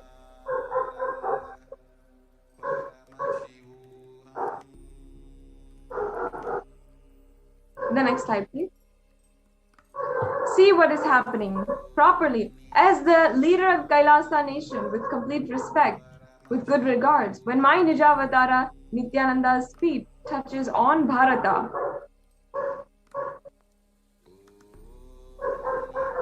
and does the Padayatra, only after this you should go there. Till then, protect yourself. Do not go. Devi reveals the suffering, how to solve the sufferings of Pralaya. அடுத்த Yes, we'll now சில watch the மாதங்களில் revelations from Devi on the 1000 solution from the அல்ல, sufferings of the Pralaya. லட்சம் அல்ல, கோடியில் உயிர்கள் பலியாகும். இந்திய நாட்டினில் கோடியில் உயிர்கள் பலியாகும். உண்மையை சொல்லுகின்றேன், நன்மையை சொல்லுகின்றேன், தேடிக்கொள்ளுங்கள் உங்கள் வாழ்க்கைக்கு பாதுகாப்பை. ஆதி கைலாசத்தை நிர்வகிக்கும் அன்பர்களே, நன்றாய் கேளுங்கள். 12 ஆண்டுகளுக்கு முன்பாக வரப்போகும் இந்த மாபெரும் பிரளயத்தை தெரிந்து கொண்டு உலகில் இருக்கும் எல்லா ஔஷத சக்திகளையும் ஒன்றாய் திரட்டி நவபாஷாணத்து நிறுத்தி ஆனந்த லிங்கமாய் வைத்திய சரோவரத்தில் ஸ்தாபித்து வைத்தேன்.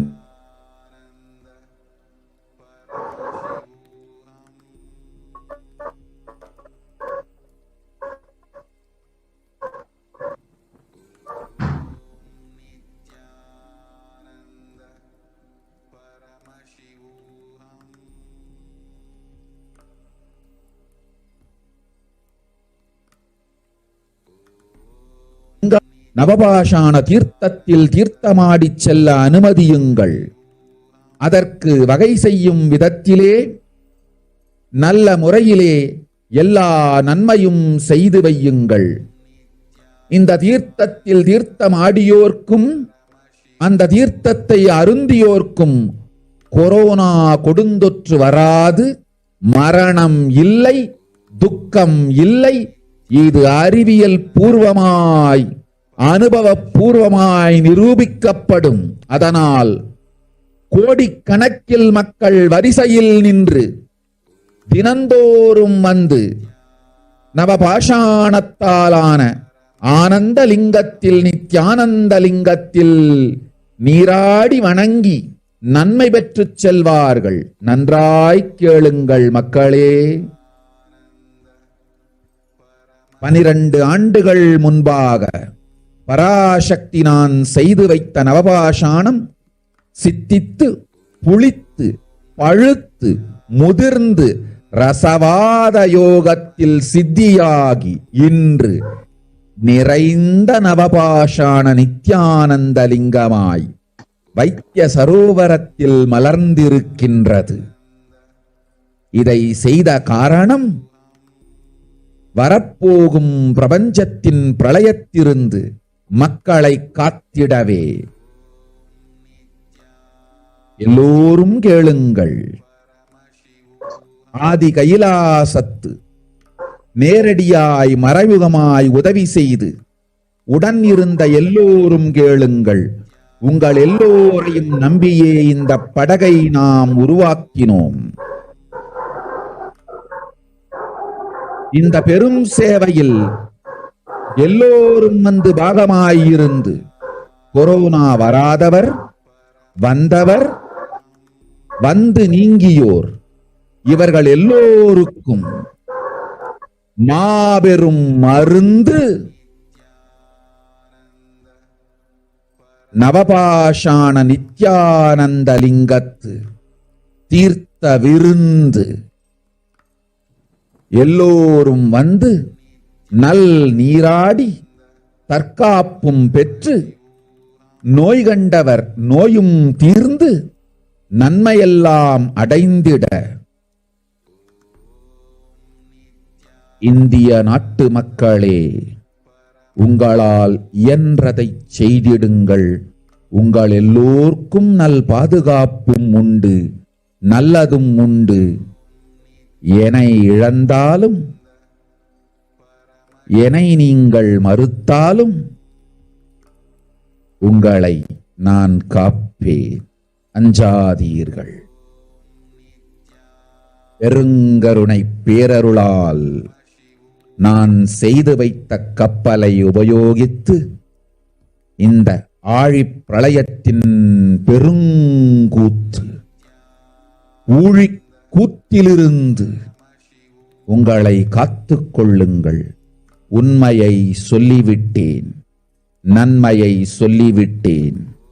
பிராயஷ்சித்தம் வேண்டுமென்றும் காப்பாற்ற வேண்டுமென்றும் கதறிய பக்தர்கள் எல்லோருக்கும் பெருங்கருணையினால் தீர்வை தந்து விட்டேன்.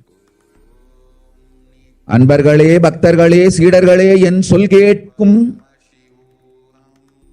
நேர்மையான தொண்டர்களே, புயல் என புறப்படுங்கள். ஆதி கைலாசத்திற்கு தேவையானதெல்லாம் உடனடியாய் செய்து வரப்போகும் மக்களுக்கெல்லாம் அன்னதானம் செய்து அவர்கள் நல்லபடி வைத்திய சரோவரத்தில் தீர்த்தமாடி நவபாஷாண மருந்தையே விருந்தாய்க் கொண்டு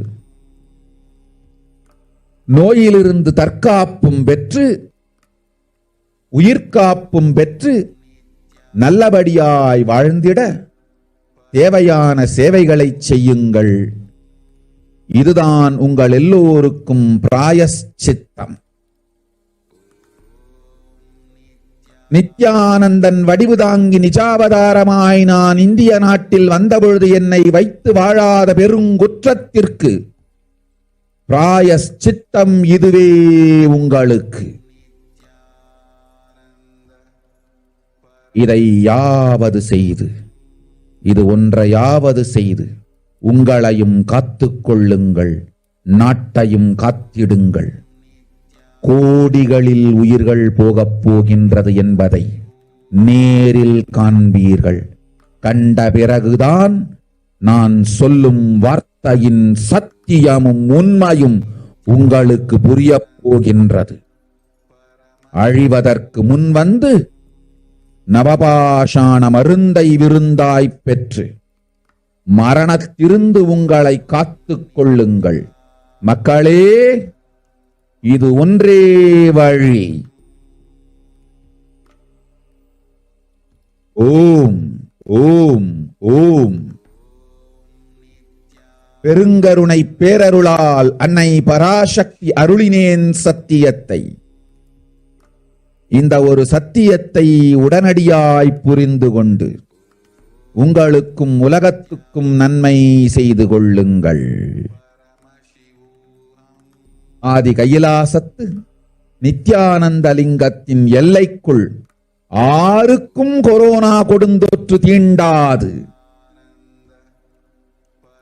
இந்த சத்தியத்தை அனுபவபூர்வமாகவும் அறிவியற்பூர்வமாகவும் முழுமையாக நீங்கள் புரிந்து கொள்வீர்கள். இது நிரூபணமாகும்.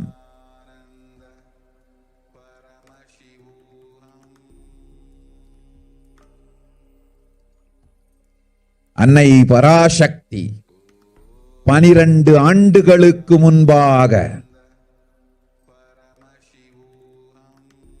உள்ள ஞான ஔஷத சக்திகள் அனைத்தையும் பிரம்மாண்ட யோனி ஹிரண்ய கர்ப்பத்திலிருந்து கொண்டு வந்து உருவாக்கி வைத்த நவபாஷாண லிங்கம் இன்று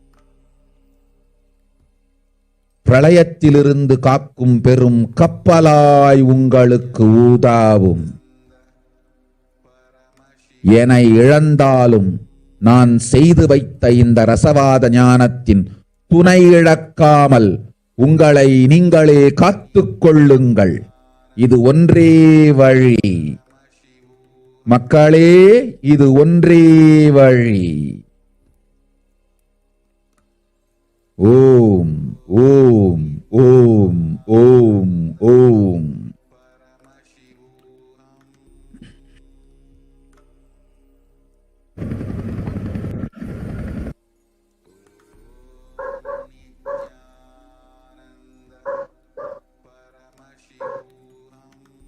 Yes, Devi Parashakti revealed to us, even if children do mistakes in ignorance by getting stuck in Maya, as it is Parashakti, Paramashakti, Parashodasi, Manonmani, my responsibility to save the cosmos from destruction.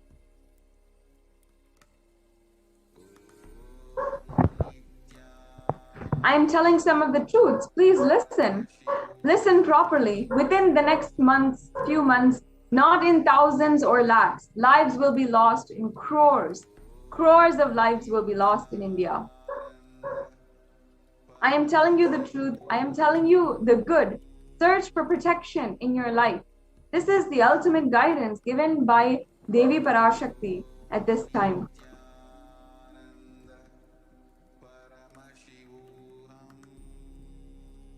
Here we are seeing some of the news clippings about how corpses are found in Ganga.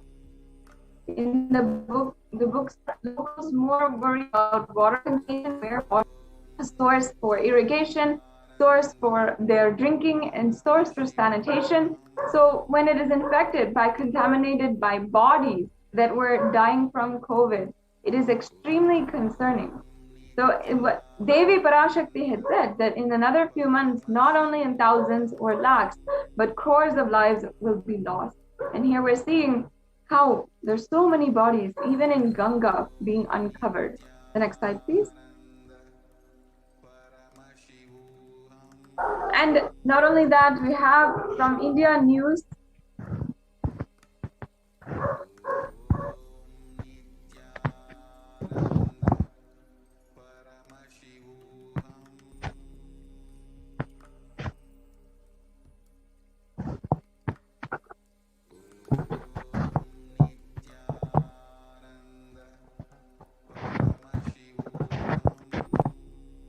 From India News, how it says that photos of decomposing bodies led to the uncovered or laid uncovered in the Sangam area. And for the last 2 to 3 months,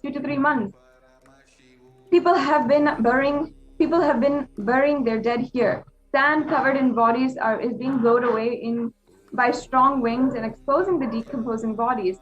And predatory birds are and dogs feed on the bodies that are dying and their remains.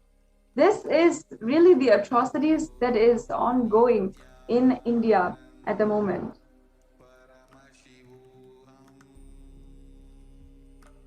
Again, here is saying that as India is reeling under a massive second wave of COVID-19 pandemic, the number of deaths has increased, and such is the situation where crematorium and burial grounds are packed to capacity.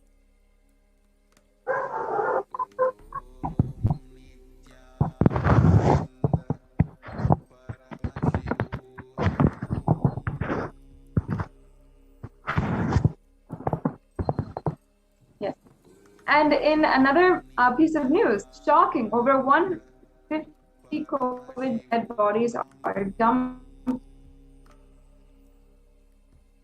in Ganga in Bihar. And we are seeing that over 150 dead bodies, which have been reported as COVID fatalities, were literally dumped on the banks of Ganga. And another finding is how underreporting is going on. We can see clearly how earlier reports had downplayed the number reporting 40 to 50 deaths per day, but this article shows that actually at that time, 400 people were dying per day. And next slide, please.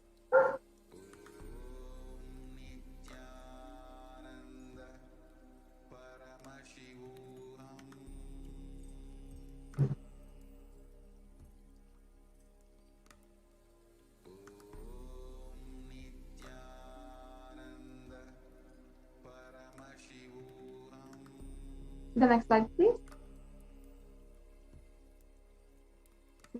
Yes. So here we're seeing, again, over 2,000 bodies found on the banks of the River Ganga. And this has so many different consequences, especially for the health, sanitation of the surrounding people. who are living there and who are not able to live there because the decreasing standards of sanitation. And in burial grounds across India, there's so many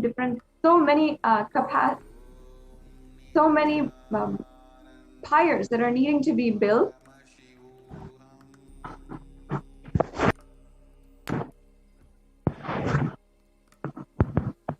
And here again, it's saying bodies after bodies are coming as death and devastation in Delhi.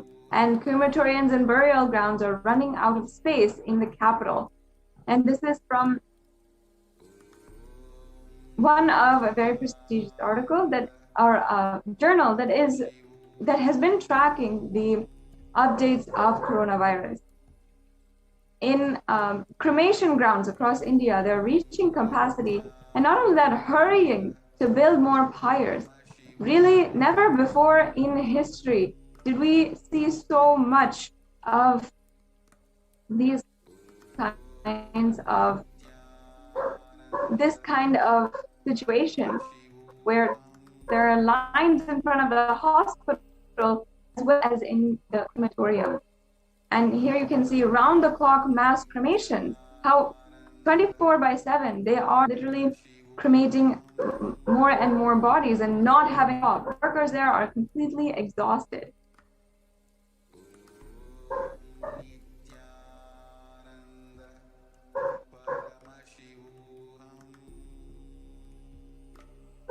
Again, another article, an example of how even in the crematoriums of India, they're facing so much of backlog. The burials are not happening properly due to the amount of work that is dumped on them. And they're facing the pressure to build more and provide more because there's so many bodies that need to be burned. Here's an article from the Mint, and showing how they need to build more pyres in order to really do their job. The next slide, please.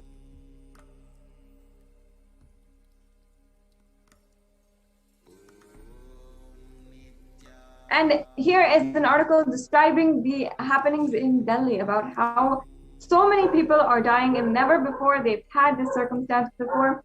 How in the crematoriums themselves, not only are they facing backlog and they're facing even dead bodies that have to be in queue for being burned, but also they're facing the pressure of needing to build more and more pyres in order to burn all without risking extreme health issues.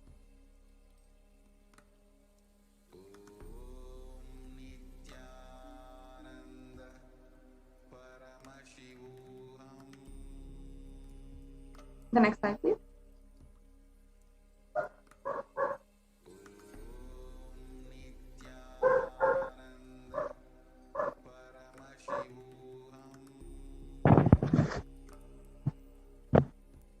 Yes, so now here we are seeing soaring cost of cremation grounds singes families of the dead. How now the cost of burning the dead bodies of your family members, of people, of the lives you lost, of your family members or friends or people whom you know, the cost is also burdening families because of the high demand on the cost and the cost raise of literally just burning the bodies and doing the rituals for the dead. And not only that, Devi Parashakti had foretold, had literally warned all of us how the air will become poison. And today, the CDC of the United States, as well as the WHO, the World Health Organization, is accepting that COVID is airborne. And first, we had so much of denial and criticism about the fact that COVID is airborne. And then it was accepted as a theory and a possibility. Then it was accepted as a fact. And however, there was a delay in warning the public, making sure that the correct protocols were put in place immediately. And after that, media criticized criticized authorities for the delayed evidence. But in the end, in this vicious cycle, nobody is held accountable for the deaths of millions of people.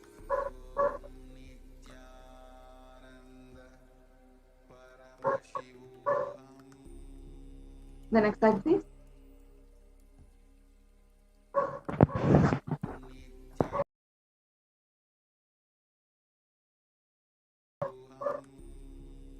We're also seeing how one of the Nobel from 2008 had come on media.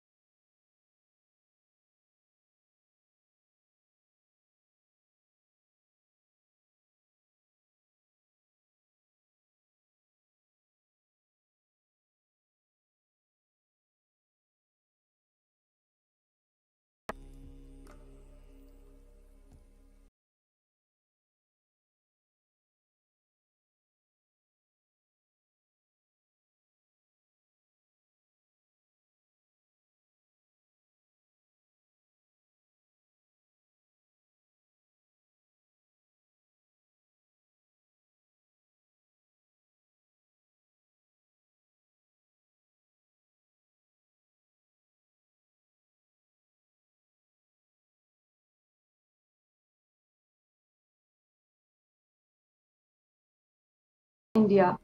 So we'll be taking a quick break and getting right back with you.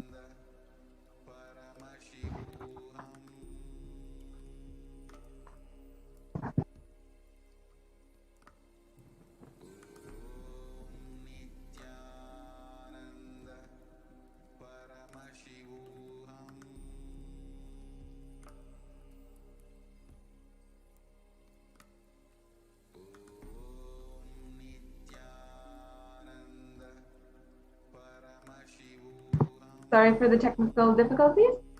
As we have seen, whatever Devi Parashakti has revealed has literally been coming true, literally becoming reality within just a few days. Devi Parashakti foresaw and literally had told the world, forewarned the whole world about the different icebergs that will be collapsing. And within just a few days, Devi Parashakti, it was shown what she revealed had actually happened. Not only that, so many other instances have been told, have literally been coming true, not just in the global scale, but also for the individuals, for every single person who has asked a question, requested boons or blessings from Devi Parashakti. Every single one has received the blessings and has had their reality manifest in their life, whether they wanted to manifest wealth, health, or long-lasting and beautiful relationships. They manifested it within just a few hours, and they were able to see how pure transformation happened in their life. Now, you also, if you are watching this, you also have the blessing and grace to be able to ask a question and receive the blessings and grace of Devi Parashakti manifesting through the Supreme Pontiff of Hinduism. You'll be able to do you'll be able to ask any question that you'd like, and regardless, Devi Parashakti has been answering to so many different people. Just one answer, just one look from Devi Parashakti is such a beautiful blessing in your life. So no matter what, ensure that when the next live BHAVASAMADHI darshan happens, you are asking your question. Now, if you have missed that segment, we had explained to you about how you can ask your question. Devi Parashakti, Divine Cosmic Mother, has made herself available in all of the different platforms, especially the main platforms that we spend our time in, knowing, of course, that social media is the place where people are spending 4 to 5 hours a day. Devi is making herself available for that very reason. Devi Parashakti is making herself available in these platforms. You can see that in Facebook, Instagram, in Twitter, in YouTube as well, you can ask your questions to Devi Parashakti. You can use the hashtag Ask the Avatar and ask in any of these platforms, and Devi Parashakti will read your answer. If you have the grace of getting the guidance directly from Parashakti, it is really a blessing in your life. And it is not a coincidence. Devi Parashakti does not choose out of just anything random. There is nothing random in all of her actions. As the embodiment of the cosmic mother, she is literally giving the responsibility and making the whole as a sovereign queen of the entire universe. All of the actions that she does, nothing is a coincidence. So if she is answering your questions, giving you boons, it will happen, and your question is bound to be answered.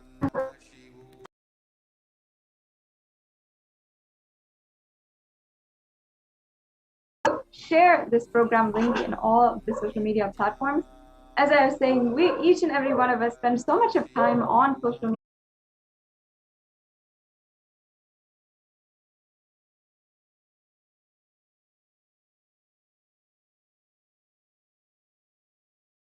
Of Devi Parashakti on the planet Earth. We'll be joined where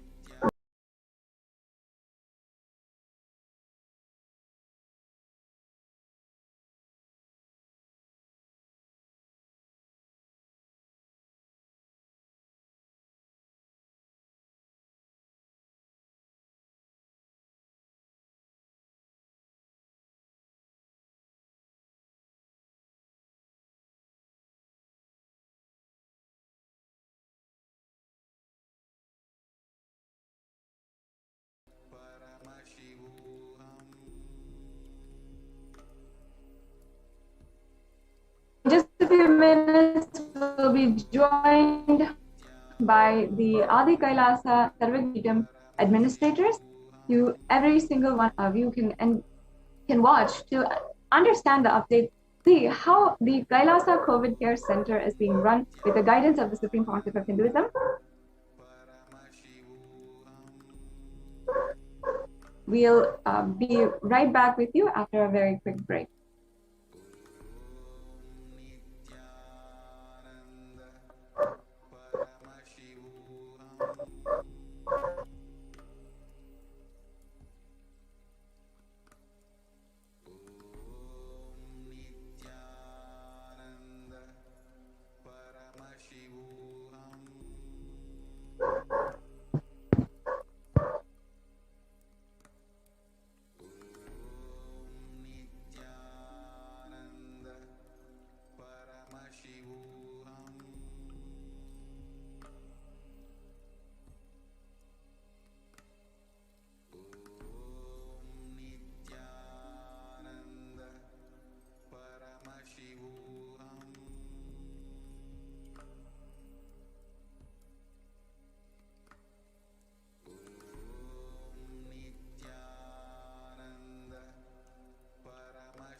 Nithyanandam.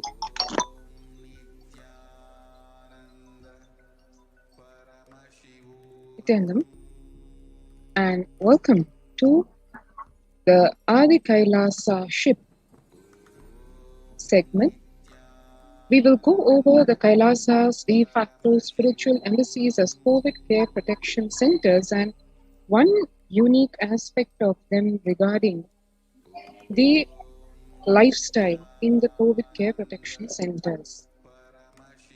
To understand the significance of the lifestyle, one needs to see what is the world facing today in terms of the health of the global population. Younger adults are more likely to report symptoms of anxiety and or depressive disorder during this COVID-19 pandemic. If one sees the statistics, 56% of the youth in the age group 18 to 24 are facing anxiety and or depressive disorder. 49% in the age group 25 to 49, 39%, 29% of the people facing anxiety and or depressive disorder. To give a comparative analysis, 2 years back in 2019, the average share of the adults reporting symptoms of anxiety disorder and or depressive disorder was at about 11%. And as per the Household Pulse survey, NHIS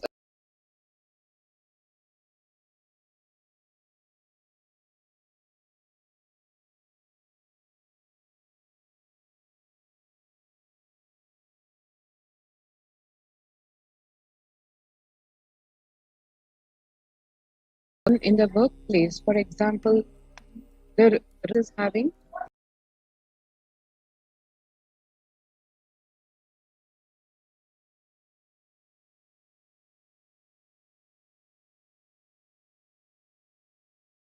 increased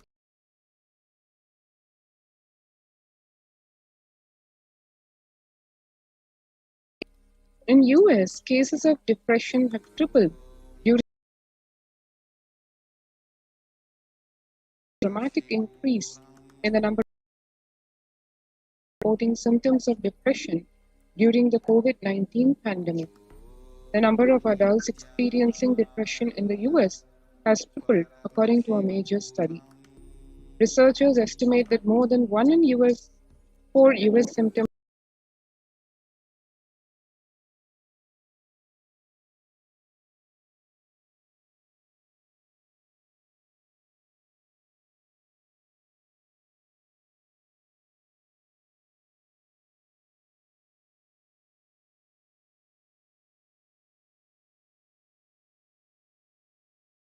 percent of the global workforce says the pandemic has serviceable ecosystems consider the right of happiness to be the highest fundamental right of all humans.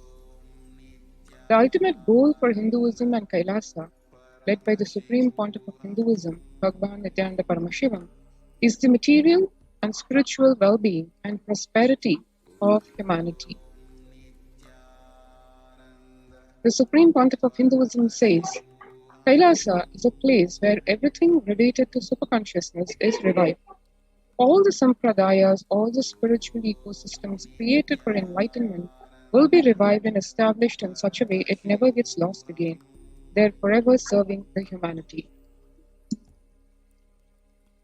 21st October 2006, following a meditation under the sacred banyan tree in Adi Kailasa, the peacekeepers of Kailasa, along with the children of the Nithyananda Gurukul, celebrate the auspicious occasion of Deepavali.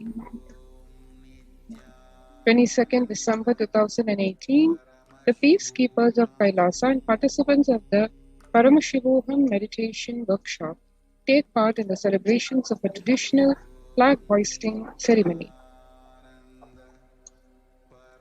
14th December 2006, the Supreme Pontiff of Hinduism conducting the Nithyananda Purana program, that is a Life Bliss program level 2, a meditation workshop in Chennai, and as one can see, attended by thousands of people in a jam-packed auditorium, where people are eagerly listening to what the Supreme Pontiff of Hinduism has to say about the eternal truths of life, the cosmic truths, and to get the direct experience of the ultimate. 17th December 2006, the Supreme Pontiff of Hinduism conducting the Nithyananda Sporna program, the Life Bliss program level 2 at the St. Peter's Engineering College in Chennai, India, again attended by thousands of people, where practically the whole hall is filled with people, men and women and children alike, everybody waiting for that fundamental transformation in their lives by understanding the cosmic truths. 26th May 2006, one can see here the peacekeepers of Kailasa and the Supreme Pontiff of Hinduism embark on the Himalayan Yatra. Yatras being the pilgrimages to sacred places, the energy fields, and in these energy fields, which are already make one more receptive to the cosmic energy, the ultimate initiations, the cosmic truths, everything revealed during these traditional sacred pilgrimage to the energy fields like the Himalayas, the Supreme Pontiff of Hinduism leading the whole group into that divine experience.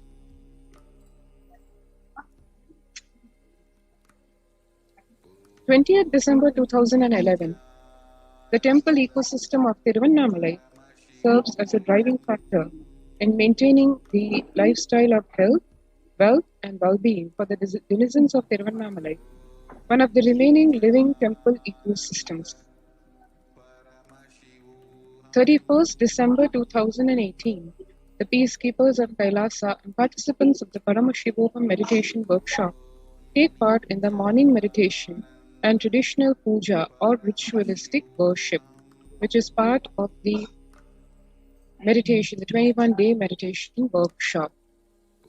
And here you have this picture taken on 11 September 2016, where the peacekeepers of Kailasa, led by the Supreme Pontiff of Hinduism, take part in Kara Seva, or the voluntary contribution of physical service towards the cleaning or construction of the sacred Hindu temple. Kailasa's ecosystems around the world span the whole globe, as one can see, across all the continents. And the origins of this great happening start from way back in the young years of the Supreme Pontiff of Hinduism. As one can see, in 1994, Kailasa and Tiruvannamalai is traditionally passed on to the hands of the Supreme Pontiff of Hinduism. And just how it has evolved as of 2017, as a picture on the right shows Kailasa and Tiruvannamalai receiving visitors and delegates for the Kalpataru meditation workshop and the Shiva Diksha, which is one of the primary initiations of Hinduism. 11th March 2017, Kailasa and Tiruvannamalai, where thousands arrived to celebrate the enlightenment ecosystem and to traditionally meet the Supreme Pontiff of Hinduism, Bhagavan Nithyananda Paramashivam. Kailasa in Los Angeles. Now we come to the various Kailasas worldwide. Kailasa in Los Angeles, California, USA, has a 25,000 square feet temple complex housing over 80 deities as one of the largest Hindu temple ecosystems in the West. Kailasa in Columbus, Ohio, USA, the first temple established by the Supreme Pontiff of Hinduism outside India. The temple physically came to life in just 9 months. The chief presiding deities of the temple are Sri Nithyanandeshwara and Nithyanandeshwari. The deities are 7 feet tall granite, weighing 6 tons, and their divine faces have been directly hand-carved by the Supreme Pontiff of Hinduism. Kailasa in Seattle, Washington, USA, housing the blissful dancing form of Ganesha, the largest living Nataraja deity outside of India. Kailasa in Seattle is also known as Chidambaram of the West. Kailasa in San Jose, California, USA, inaugurated in 2009, Kailasa in San Jose radiates the energy of the Madurai Meenakshi temple. The chief presiding deities of the temple are Devi Meenakshi, the Shivalinga, Lord Sri Venkateshwara, Lord Sri Nithyanandeshwara and Devi Nithyanandeshwari, and they've been created, installed and energized by the Supreme Pontiff of Hinduism. Kailasa and St. Louis, Missouri, alongside the Shivalinga and the Nithyananda. Kailasa in St. Louis carries the energy of Tirumala Tirupati of South India and houses one of the tallest Venkateshwara deities in North America, along with his consorts Sri Devi and Bhudevi. The beautiful landscape nestled among the woods and rolling hills of Missouri stretches for 20 acres. Kailasa in Phoenix, Arizona, home to over 21 structure of 2,000.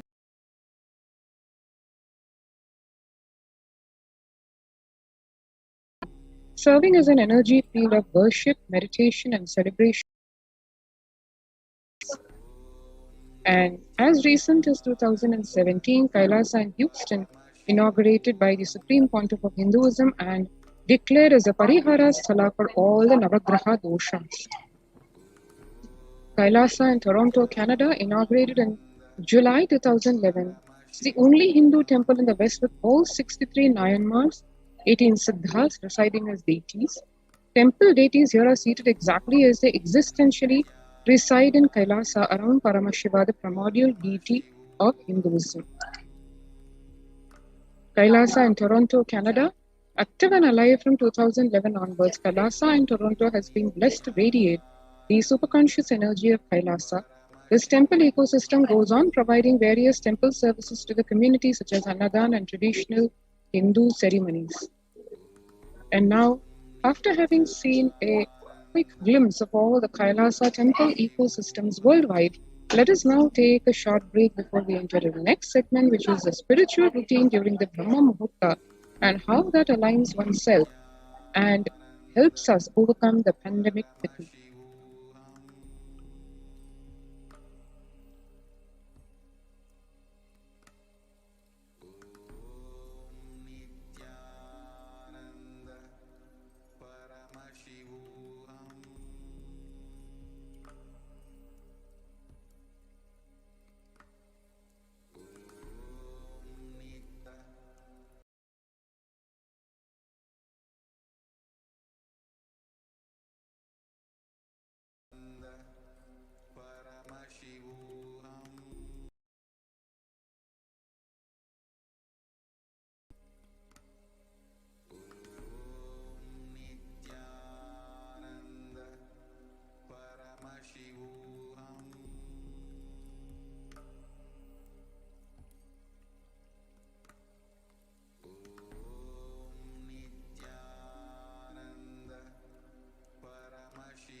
The Brahma Muhurta and its effectiveness in overcoming the pandemic fatigue. On 12th of May 2021, the Supreme Pontiff of Hinduism, Jagat Guru Mahasannidhanam, His Divine Holiness Bhagavan Nithyananda Paramashivam, manifesting as Devi Parashakti, revealed that I came as the Nijavatara. I am blessing you, listen. People, listen. To do good to all of you, I have taken the form of Nithyananda and came down as the Nijavatara. The people of India, listen carefully, listen. Time after time, Bharadam is a Jnana Bhumi. Where enlightened being comes, we cannot make the Jnana Bhumi as infertile. Enlightened beings have to come. They have to live, it has to flower. Few hypocrites, because they are stuck in delusion, we cannot sacrifice the world. Cosmos cannot be destroyed. The ship I did to save the cosmos from being destroyed, that is called Adi Kailasa. The ship I did to protect beings from Pralaya is Adi Kailasa because of the conspiracy of Drohis and enemies rule. The captain has to leave the ship. Before 12 years, knowing the great deluge that is going to happen, all the Aukshadas by this Guru Purnima, that Jnana Rasavadam, Navabhashana, is going to flower. Allow people to come and take dip in the Navabhashana flower. People, whoever comes and dip in the Navabhashana flower, they will not have death, they will not have corona. Crores and crores of people will come in line. Every day they will come and dip in the Ananda Lingam. Listen well to my words. For India, I made the ship as protection. The Nithyananda Navapashana Lingam. Go to Adi Kailasa. O Indians, listen. All those regretting losing the Nithyananda Nijavatara without confusion and without talking just as a lip service, go to Adi Kailasa.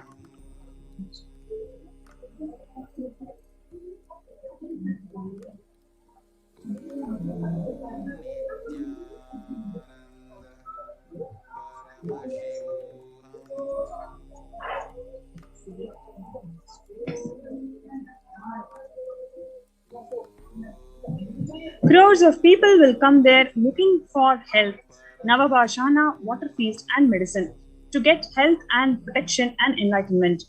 To protect India from the great destruction, I, Parashakti, made this huge ship. Even if the captain of the ship is not there, ship is there.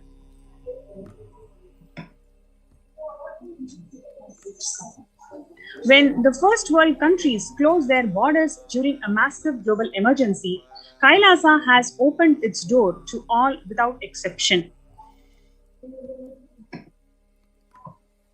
Free COVID care centers opened across India includes Adi Kailasa in Bidadi, Salem Adinam in Tamil Nadu, Tiruvannamalai Adinam in Tamil Nadu, Rajapalayam Adinam in Tamil Nadu, Puduvai Adinam in Puducherry, Pattanam Adinam in Tamil Nadu, Siragapadi Adinam in Tamil Nadu, Sri Puram Adinam in Hyderabad, Madurai Adinam in Tamil Nadu, Avattipalayam in Tamil Nadu, Hosur Adinam in Tamil Nadu, Baroda Adinam in Gujarat.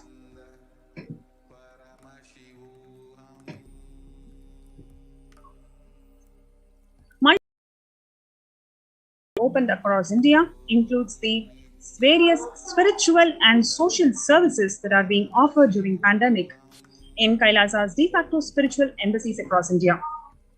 Apart from that, the cosmic revelations of Devi Parashakti, which prepares the humanity to combat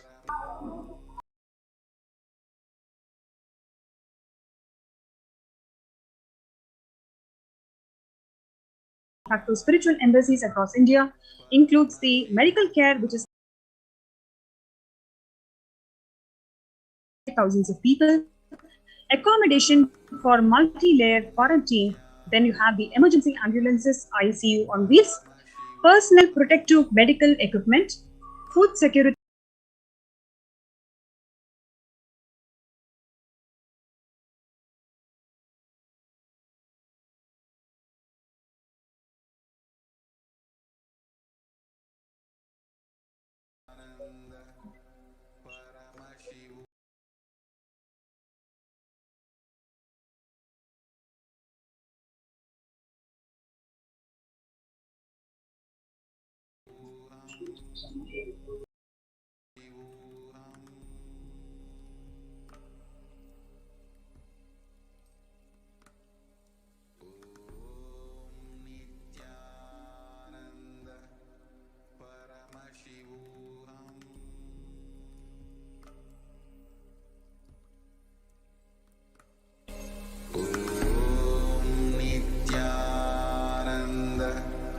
Paramashivoham.